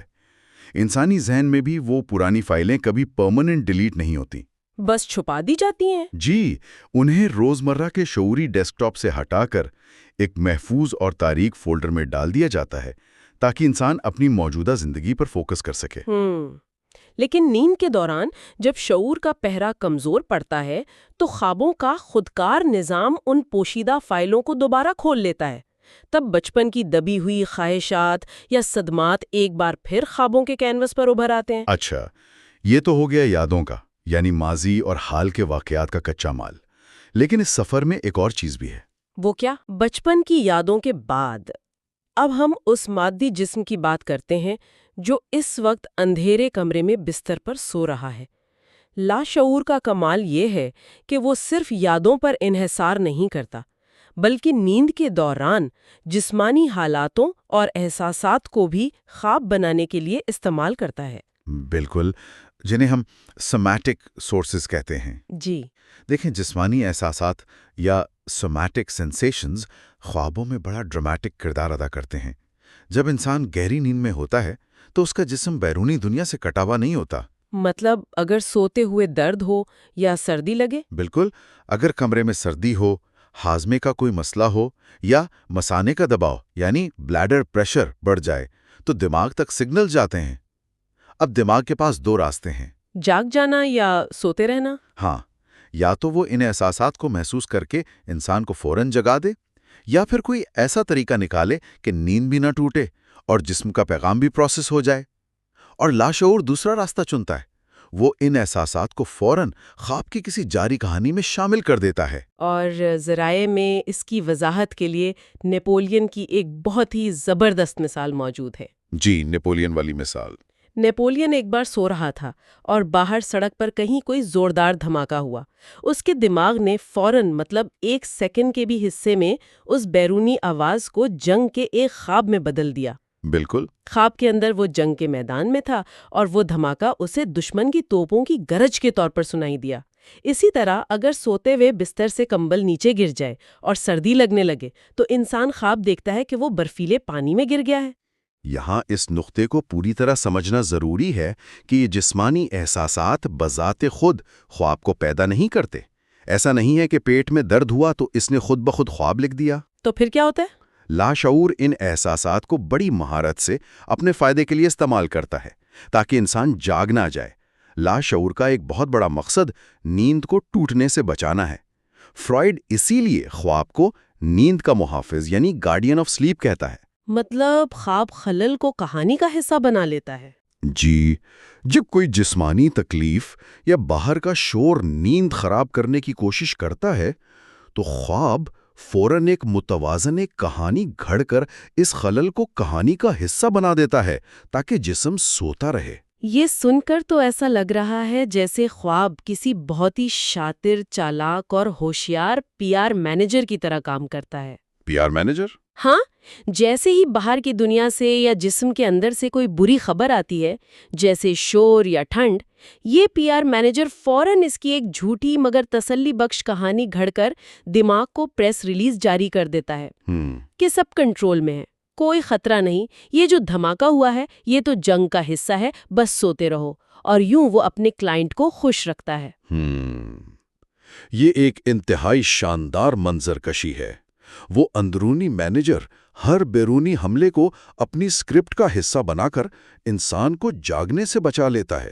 لاشعور کی یہ تخلیقی صلاحیت واقعی کمال کی ہے۔ تو اب اس تفصیلی جائزے کے سب سے سنسنی خیز اور شاید سب سے زیادہ مانوس حصے کی طرف چلتے ہیں۔ چونکہ دنیا کے تمام انسانوں کی بائیولوجی ایک جیسی ہے اور سب کے بچپن کے تجربات اور خوف ملتے جلتے ہوتے ہیں، جی، اس لیے پوری انسانیت کچھ ایسے خواب دیکھتی ہے جو پوری دنیا میں کامن ہے۔ فرائیڈ انہیں ٹپیکل ڈریمز یعنی عام خواب کہتا ہے۔ یہ وہ خواب ہیں جو لگ بھگ ہر انسان نے اپنی زندگی میں کبھی نہ کبھی ضرور دیکھے ہوتے ہیں۔ بالکل، اور یہ ٹپیکل ڈریمز انسانی نفسیات کو سمجھ دینے کی بڑی مستند کنجی ہیں۔ ان کے اندر ایک خاص قسم کا خوف چھپا ہوتا ہے جو تمام کلچرز میں ایک جیسا ہے۔ ان میں سے 3 سب سے اہم خوابوں کا تجزیہ کرنا یہاں بے حد ضروری ہے۔ تو اس لسٹ میں پہلا نمبر ہے embarrassing dreams of being naked، یعنی برہنہ ہونے یا نامناسب لباس میں ہونے کے شرمناک خواب۔ اس خواب کی کیفیت تو بہت ہی عجیب ہوتی ہے، بڑی گھٹن والی ہوتی ہے۔ ہاں نا، خواب میں انسان خود کو اچانک کسی بھری محفل میں یا سڑک پر بالکل برہنہ حالت میں پاتا ہے۔ اس وقت جو شدید شرمندگی اور انزائٹی کا احساس ہوتا ہے وہ ناگوار حد تک حقیقی ہوتا ہے۔ انسان بھاگنا چاہتا ہے وہاں سے۔ بالکل، چھپنے کی جگہ ڈھونڈتا ہے، مگر اچانک اس کا جسم سن ہو جاتا ہے، قدم زمین سے چپک جاتے ہیں اور وہ حرکت کرنے سے قاصر ہو جاتا ہے۔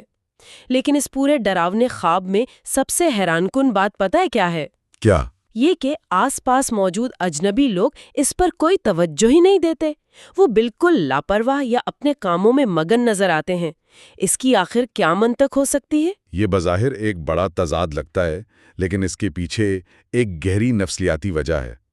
فرائیڈ بتاتا ہے کہ یہ خواب دراصل بچپن کے اس ابتدائی دور کی طرف واپسی ہے، ایک طرح کی جنت کی طرف سفر ہے۔ جنت؟ ہاں، جب بچے کو برہنہ ہونے پر کوئی شرم یا جھجک محسوس نہیں ہوتی تھی۔ چھوٹے بچے اکثر کپڑے اتار کر دوڑنے اور بڑوں کی توجہ حاصل کرنے میں خوشی محسوس کرتے ہیں۔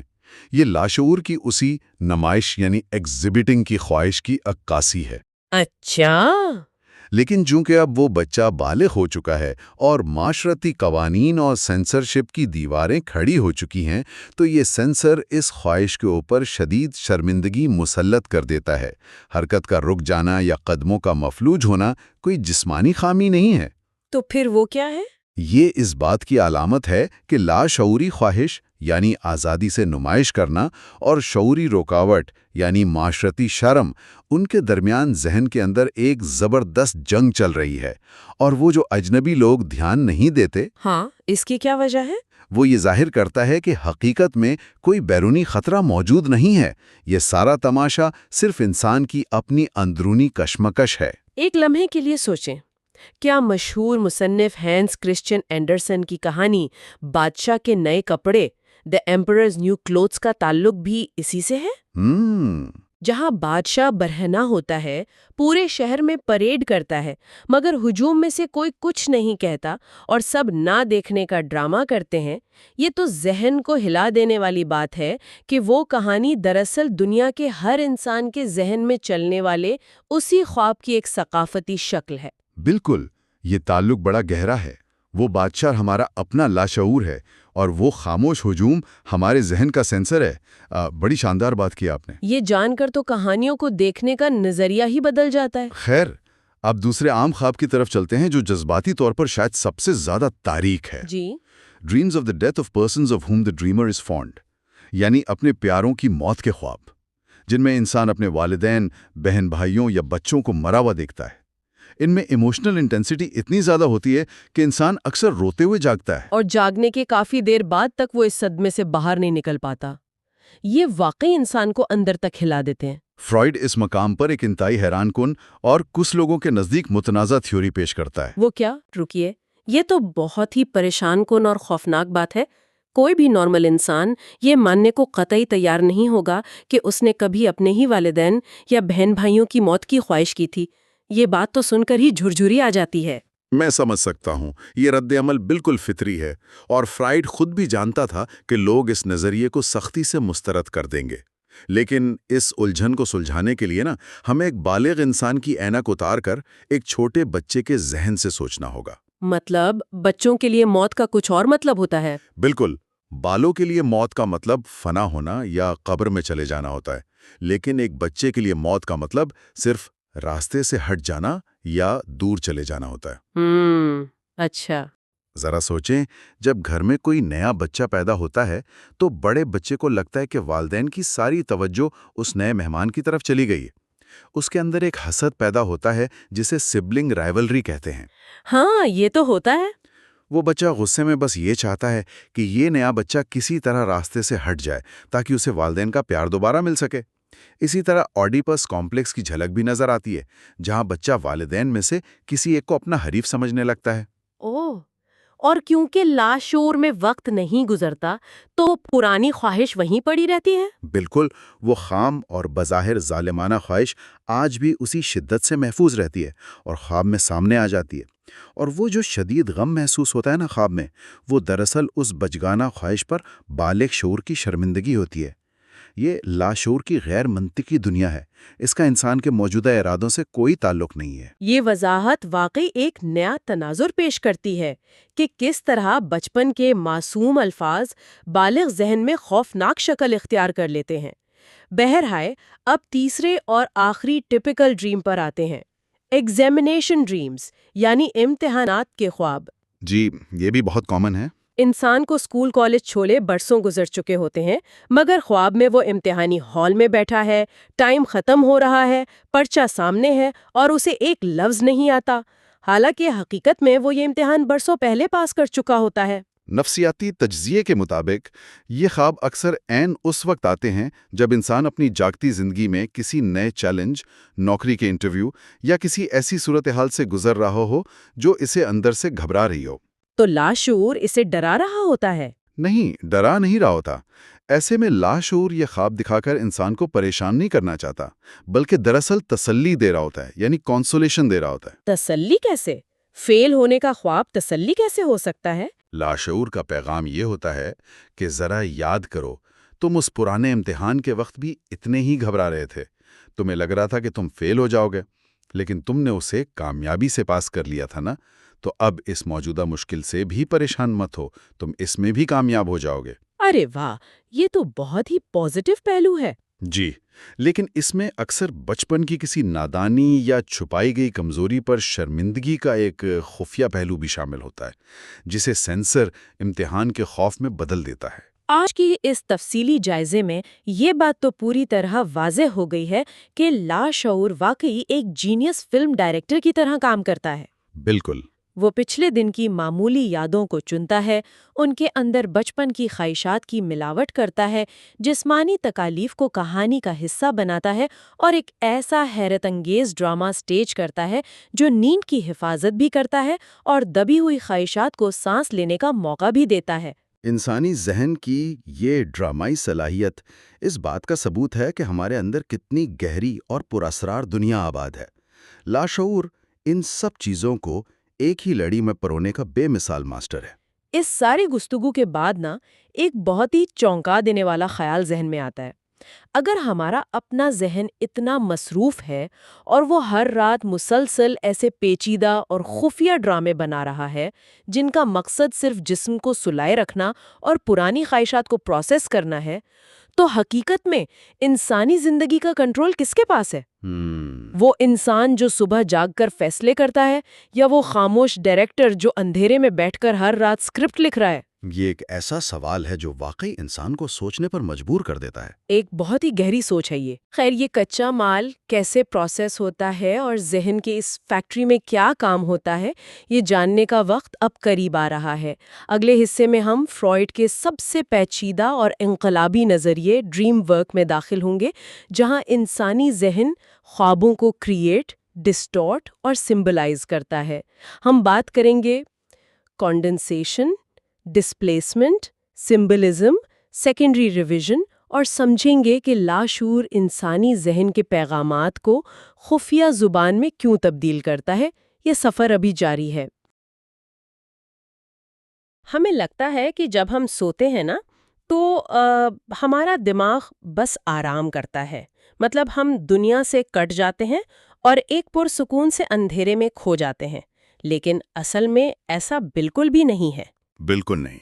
سچ تو یہ ہے کہ جب ہم سوتے ہیں تو دماغ کا ایک انتہائی طاقتور اور ایک بالکل بے لگام حصہ جاگ جاتا ہے۔ ہاں، اور یہ ایک ایسا خفیہ حصہ ہے جو ہر رات ہمیں سچائی سے بچانے کے لیے جھوٹ بولتا ہے، کہانیاں گھڑتا ہے اور حقیقت کا پورا روپ ہی بدل دیتا ہے۔ صحیح کہہ رہی ہیں آپ۔ اور اکثر انسان سمجھتا ہے کہ وہ خود کو پوری طرح جانتا ہے، لیکن اس تاریک اندھیرے میں ایک ایسی دنیا آباد ہے جس کی منطق ہماری جاگتی ہوئی دنیا سے بالکل ہی مختلف ہے۔ بالکل۔ تو آج کے اس تفصیلی جائزے میں، اس گہرے مطالعے میں، ہمارا مقصد اسی خفیہ آپریٹنگ سسٹم کو ڈی کوڈ کرنا ہے۔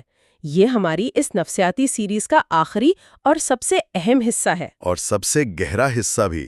بالکل۔ تو آگے بڑھنے سے پہلے ذرا پچھلی گفتگو کا ایک مختصر سا ریکیپ کر لیتے ہیں تاکہ ذہن تازہ ہو جائے۔ ہم نے پچھلی دفعہ ڈسکس کیا تھا کہ خواب دراصل ہماری چھپی ہوئی خواہشات کا سمبولک ایکسپریشن ہوتے ہیں، مطلب ان کا علامتی اظہار۔ ہاں، اور ہم نے یہ بھی دیکھا تھا کہ کس طرح بچپن کی جو یادیں ہیں اور لاشعوری کشمکش ہے وہ خوابوں کو شکل دیتی ہیں، یعنی ذہن خوابوں میں حقیقت کا بھیس بدل دیتا ہے۔ صحیح۔ تو آج کا جو ہمارا مواد ہے وہ سگمنڈ فرائیڈ کی بہت ہی مشہور کتاب دی انٹرپریٹیشن آف ڈریمز پر مبنی ہے۔ تو چلیں اس راز سے پردہ اٹھاتے ہیں۔ سب سے پہلا سوال میرا یہ ہے کہ جب انسان سو جاتا ہے تو اس کے خیالات کو ان عجیب و غریب مناظر میں کون بدلتا ہے؟ یہ بہت دلچسپ سوال ہے۔ دیکھیے، اگر لاشعور میں چھپی ہوئی سوچیں اتنی ہی خطرناک ہیں تو ذہن انہیں پوری طرح مٹا کیوں نہیں دیتا؟ ہاں بالکل، وہ انہیں ایک پیچیدہ خواب کی شکل کیوں دیتا ہے؟ اصل میں ذہن انہیں مٹا اس لیے نہیں سکتا کیونکہ ان سوچوں کے پیچھے ایک زبردست ذہنی توانائی ہوتی ہے، اور توانائی کو ختم نہیں کیا جا سکتا، اسے صرف راستہ دیا جا سکتا ہے۔ فرائیڈ اس ترجمہ کرنے والے میکینزم کو ڈریم ورک کا نام دیتا ہے۔ Dream work? اچھا، تو یہ کام کیسے کرتا ہے؟ سب سے اہم بات یہ سمجھنے کی ہے کہ ڈریم ورک خود سے کوئی نئی چیز تخلیق نہیں کرتا۔ یہ انسان کی پوشیدہ سوچوں کو، جنہیں لیٹنٹ تھاٹس کہا جاتا ہے، پکڑتا ہے اور انہیں ان مناظر میں ترجمہ کر دیتا ہے جو ہمیں خواب میں نظر آتے ہیں، جسے مینیفیسٹ کانٹینٹ کہتے ہیں۔ یعنی یہ ایک طرح کا خفیہ انکرپشن سسٹم ہے، جیسے کوئی خفیہ ایجنٹ ایک سیدھے سادے پیغام کو ایسے کوڈ میں بدل دے جسے کوئی اور نہ سمجھ سکے۔ بالکل ایسا ہی ہے۔ لیکن ذہن کو خود اپنے ہی خیالات سے بچنے کے لیے اتنی بھاری سیکیورٹی کی ضرورت کیوں پڑتی ہے؟ مطلب ایک طرح کا سیلف ڈیفنس ہے؟ جی، ذہن میں ایک سینسر بیٹھا ہوتا ہے جو ان خیالات کو اسکرین پر آنے سے روکتا ہے۔ ڈریم ورک کا اصل کام اس سینسرشپ کو دھوکہ دینا ہے۔ وہ ان خطرناک خیالات کو اتنا مسخ کر دیتا ہے کہ سینسر انہیں پہچان نہیں پاتا اور انہیں نشر ہونے کی اجازت دے دیتا ہے۔ یہ تو واقعی ذہن کا ایک حیرت انگیز دفاعی نظام ہے۔ تو ڈریم ورک یہ دھوکہ دہی کرتا کیسے ہے؟ وہ کون سے ہتھ کنڈے استعمال کرتا ہے کہ سینسر پہچان ہی نہیں پاتا؟ اس کا پہلا اور سب سے طاقتور ہتھ کنڈا ہے کثافت، جسے کنڈنسیشن کہتے ہیں۔ ڈریم ورک مختلف خیالات، یادوں اور بعض اوقات مختلف لوگوں کو ملا کر ایک ہی تصویر میں سمو دیتا ہے۔ ایک ہی تصویر میں؟ وہ کیسے؟ فرائیڈ کا اپنا ایک بہت مشہور سوال ہے، ارما کا خواب۔ اس نے اپنی ایک مریضہ ارما کو خواب میں دیکھا، لیکن تجزیہ کرنے پر اسے معلوم ہوا کہ وہ خواب والی ارما دراصل مکمل طور پر ارما تھی ہی نہیں۔ اچھا، تو پھر وہ کون تھی؟ اس کا چہرہ ارما کا تھا، لیکن وہ جس پوزیشن میں بیٹھی تھی وہ فرائیڈ کی ایک اور مریضہ کی تھی۔ اور حیرت کی بات یہ ہے کہ اس کردار میں فرائیڈ کی اپنی بیٹی کی خصوصیت بھی شامل تھی۔ واو، یہ تو بالکل ایسا ہے جیسے کسی نے مختلف تصویروں کو فوٹو شاپ میں ایک دوسرے کے اوپر بلینڈ کر دیا ہو تاکہ ایک نیا چہرہ بن جائے جس میں سب کی جھلک تو ہو لیکن وہ واضح طور پر کوئی ایک بھی نہ ہو۔ کیا بات ہے، بالکل صحیح تشبیہ دی آپ نے۔ اور وہ فوٹو شاپ کا سافٹ ویئر اس بات کی پرواہ نہیں کرتا کہ چہرہ حقیقت پسندانہ لگ رہا ہے یا نہیں۔ اس کا واحد مقصد معلومات کو سکیڑنا ہوتا ہے تاکہ سینسر الجھ جائے۔ اور یہ صرف شکلوں تک محدود نہیں ہے، ذہن الفاظ کو بھی جوڑ لیتا ہے۔ الفاظ کو بھی؟ ہاں، فرائیڈ کے ایک اور خواب میں ایک لفظ آیا، نورکڈال۔ بعد میں اسے سمجھ آیا کہ ذہن نے ہونڈرک آپسن کے دو ڈرامائی کرداروں نورا اور اکڈال کو ملا کر ایک بے معنی لفظ بنا دیا تھا۔ لاشعور تو واقعی بہت سمارٹ ہے، لیکن ایک منٹ، اگر ذہن اتنی ساری چیزوں کی کھچڑی پکا رہا ہے اور مختلف لوگوں اور لفظوں کو ملا رہا ہے تو پھر یہ فیصلہ کیسے ہوتا ہے کہ خواب کی کہانی کا مرکز کیا ہوگا؟ یہ بہت اہم پوائنٹ ہے، کیونکہ اکثر ایسا ہوتا ہے نا کہ خواب میں جو چیز سب سے نمایاں لگ رہی ہوتی ہے اس کا اصل زندگی کے مسئلے سے کوئی تعلق ہی نہیں ہوتا۔ بالکل، اور یہیں پر ڈریم ورک اپنا دوسرا بڑا ہتھیار نکالتا ہے، جسے ڈسپلیسمنٹ یا منتقلے کہتے ہیں۔ سینسرشپ سے بچنے کے لیے ذہن انتہائی اہم جذبات کو کسی بہت ہی معمولی چیز پر منتقل کر دیتا ہے۔ یعنی اصل بات کہیں اور چھپی ہوتی ہے۔ جی، جو بات اصل میں سب سے زیادہ معنی رکھتی ہے وہ خواب میں کہیں پس منظر میں چھپی ہوتی ہے، اور جو چیز خواب کا مرکز بنی ہوتی ہے اس کی اصل زندگی میں کوئی خاص اہمیت نہیں ہوتی۔ یہ تو کسی شاطر جادوگر کی مس ڈائریکشن کی طرح ہے، جیسے جادوگر جان بوجھ کر دائیں ہاتھ کی طرف توجہ دلاتا ہے جبکہ اصل جادو بائیں ہاتھ میں ہو رہا ہوتا ہے۔ بالکل ایسا ہی ہے۔ کیا ہم اسے روزمرہ کی زندگی کی کسی مثال سے جوڑ سکتے ہیں؟ فرض کریں دفتر میں کسی کے باس نے اسے بہت بری طرح بے عزت کیا۔ اب لاشعور میں شدید غصہ ہے، لیکن شعور جانتا ہے کہ باس سے لڑنا کیریئر کے لیے تباہ کن ہوگا۔ صحیح، شعور اس غصے کو دبا دے گا۔ بالکل۔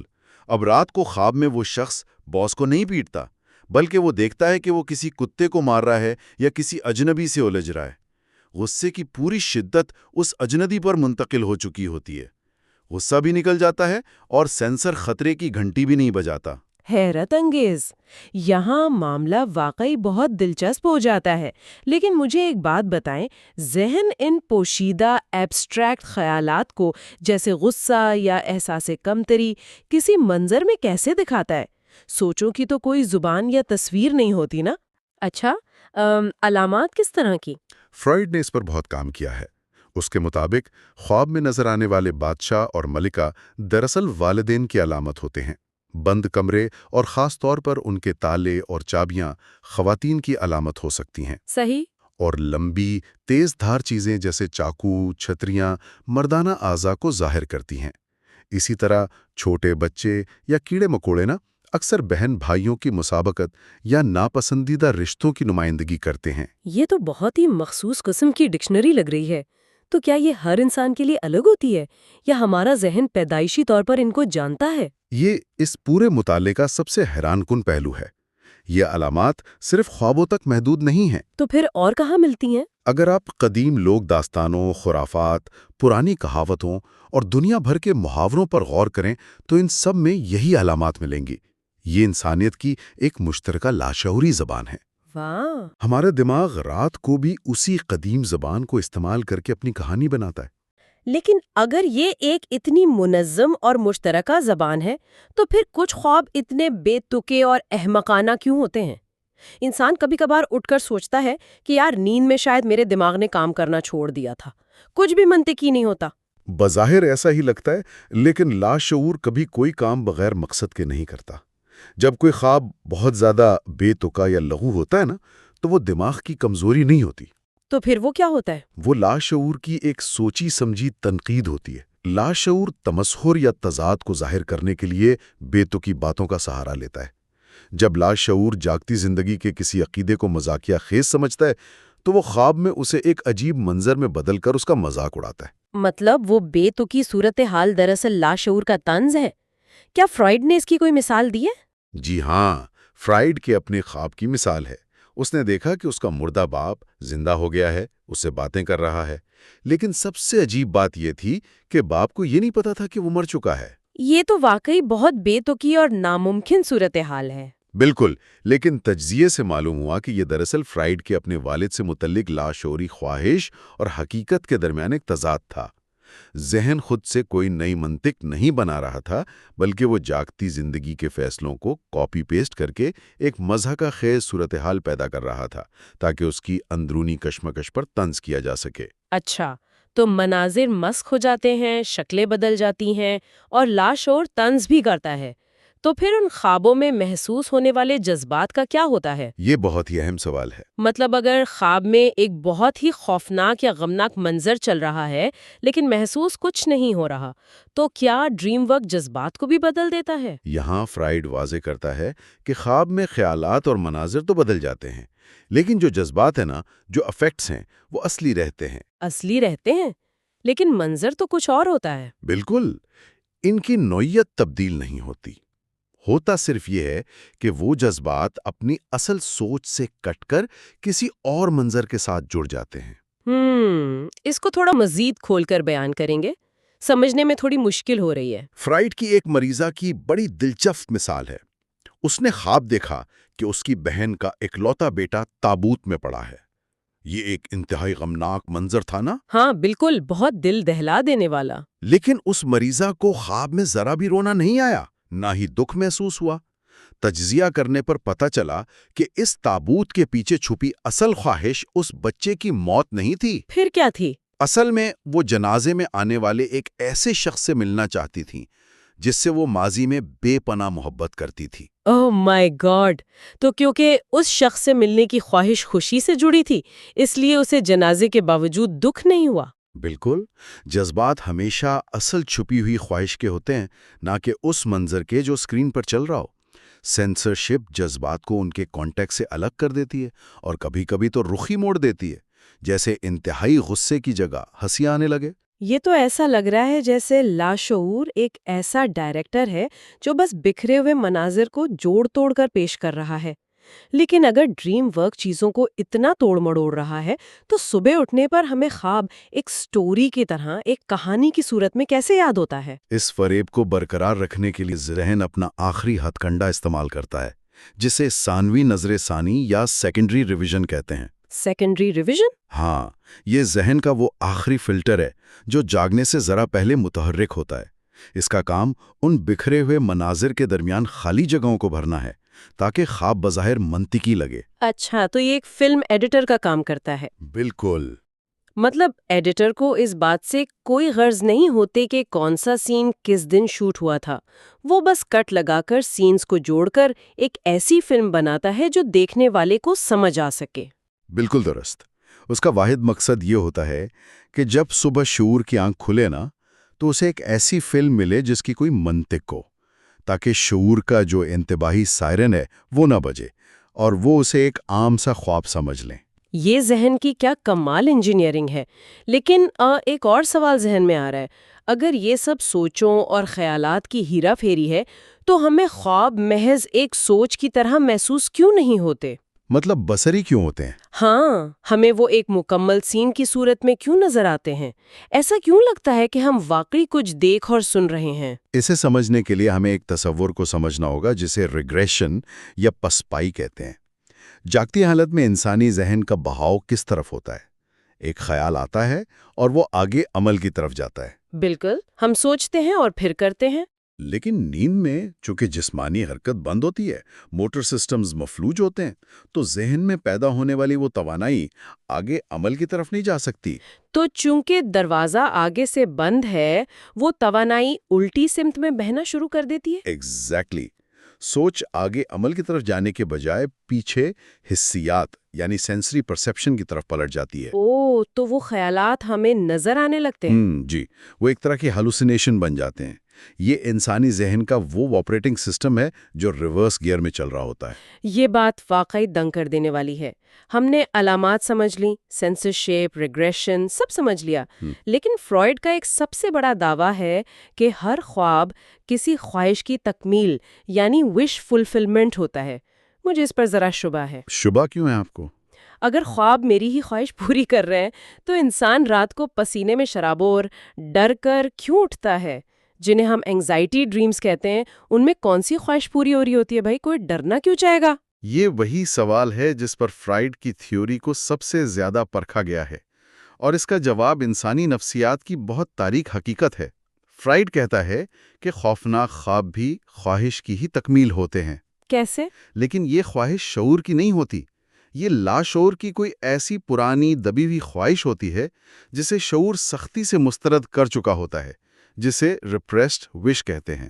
یعنی ایک ایسی خواہش جو میرے موجودہ اخلاقی شعور کے لیے ناقابل قبول ہے لیکن میرے اندر کہیں زندہ ہے. بالکل.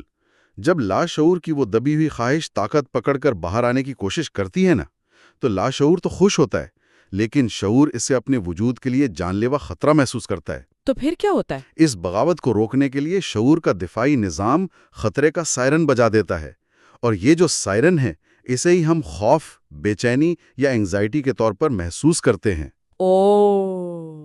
خواب تو لاشعور کی ممنوعہ خواہش پوری کر ہی رہا ہوتا ہے، لیکن چونکہ وہ خواہش ہمارے جاگتے ہوئے وجود کے لیے تباکن ہوتی ہے، اس لیے ہم خوش ہونے کے بجائے گھبراہٹ کا شکار ہو کر اٹھ جاتے ہیں. اس کا مطلب یہ ہوا کہ ہمارے اندر مسلسل ایک خاموش جنگ جاری ہے. ایک طرف لاشعور اندھا دھند اپنی خواہشات پوری کرنا چاہتا ہے اور دوسری طرف شعور پہرے دار بن کر اسے دبا رہا ہے. جی ہاں، اور اسی کشمکش کو فرائیڈ نے پرائمری اینڈ سیکنڈری پروسیسز کا نام دیا ہے. پرائمری پروسیس ہمارے لاشعور کی سوچ ہے، بے لگام، غیر منطقی، اسے صرف تسکین چاہیے. اور سیکنڈری پروسیس ہماری شعوری سوچ ہے، منطقی، حقیقت پسند، اصولوں کی پابند. کتاب میں اس کو سمجھانے کے لیے فرائیڈ نے ایک بڑی زبردست کاروباری تشبیہ استعمال کی ہے. ہاں، وہ سرمایہ دار والی نا؟ بالکل. لاشعور ایک سرمایہ دار یعنی کیپٹلسٹ کی طرح ہے، جس کے پاس کام کروانے کے لیے بے پناہ ذہنی توانائی اور سرمایہ ہے. دوسری طرف دن بھر کی چھوٹی الجھنیں جسے ڈے ریزیڈیو کہتے ہیں وہ ایک انٹرپرینیور کی طرح ہیں۔ صحیح۔ انٹرپرینیور کے پاس آئیڈیا تو ہوتا ہے لیکن جب تک اسے لاشعور کا سرمایہ نہیں ملتا وہ خواب کی شکل نہیں لے سکتا۔ واہ، یہی وجہ ہے کہ دن بھر کی کوئی چھوٹی سی فکری پریشانی جس پر ہم دھیان بھی نہیں دیتے رات کو ایک بڑا خواب بن جاتی ہے، کیونکہ لاشعور اسے اپنا اندھا دھن ایندھن فراہم کر دیتا ہے۔ بالکل صحیح سمجھا آپ نے۔ اور اس ساری بحث کا نچوڑ یہ ہے کہ فرائیڈ کے ان نظریات نے ماڈرن سائیکالوجی کا رخ ہمیشہ کے لیے بدل دیا۔ انسان محض ایک عقلی مشین نہیں ہے۔ جی بالکل۔ خوابوں کا مطالعہ اس لیے اہم نہیں ہے کہ ہم رات کی دلچسپ کہانیوں کو جانیں، بلکہ اس لیے ناگزیر ہے کہ ہم جان سکیں کہ ہمارے اندر ایک اور انسان چھپا ہے جو دن کے اجالے میں کبھی سامنے نہیں آتا۔ بالکل، اور ہمارے لاشعور کی یہ دبائی ہوئی خواہشات خاموشی سے ہماری شخصیت اور ہمارے رویوں کو کنٹرول کر رہی ہوتی ہیں۔ خواب تو وہ سیفٹی والو ہیں جو ہمارے اندر کے قدیم اور وحشی حصوں کو توانائی نکالنے کا راستہ دیتے ہیں۔ بالکل ایسا ہی ہے۔ یہ تصور ہی رونگٹے کھڑے کر دینے والا ہے کہ ہم جو بظاہر اتنے سلجھے ہوئے اور منطقی نظر آتے ہیں، ہمارے اندر ایک ایسی تاریک دنیا آباد ہے جو ہر رات ہم سے ہی چھپ کر ہماری خواہشات کی تکمیل کرتی ہے۔ اس گہرے سفر کے اختتام پر یہ خیال ہر انسان کو اپنے اندر جھانکنے پر مجبور کر دیتا ہے کہ شاید خواب صرف رات کی کہانیاں نہیں بلکہ وہ دروازے ہیں جو انسان کے سب سے پوشیدہ حصوں تک لے جاتے ہیں، اور جب انسان اپنے خوابوں کو سمجھنا شروع کرتا ہے تو شاید وہ پہلی بار خود کو سمجھنا شروع کرتا ہے۔ کیا بات ہے! امید ہے انسانی ذہن کے اس پوشیدہ آپریٹنگ سسٹم کے جائزے نے لاشعور کی طاقت کو نئے زاویے سے سمجھنے میں مدد دی ہوگی۔ اگر اس گہرے مطالعے نے آپ کے سوچ کے نئے دروازے کھولے ہیں تو ویڈیو کو لائک کریں، چینل کو سبسکرائب کریں اور کامنٹس میں بتائیں کہ اب آپ اپنے ڈراونے خوابوں کو کس نظر سے دیکھتے ہیں۔ نفسیات کے ان راستوں کی اگلی کڑی میں ہم انسانی ذہن کے ایک اور تاریک پہلو پر روشنی ڈالیں گے جس کا سامنا کرنے سے خود شعور بھی کتراتا ہے۔ تب تک کے لیے اپنے خیالات کی گہرائی پر غور کرتے رہیے گا۔ خدا حافظ۔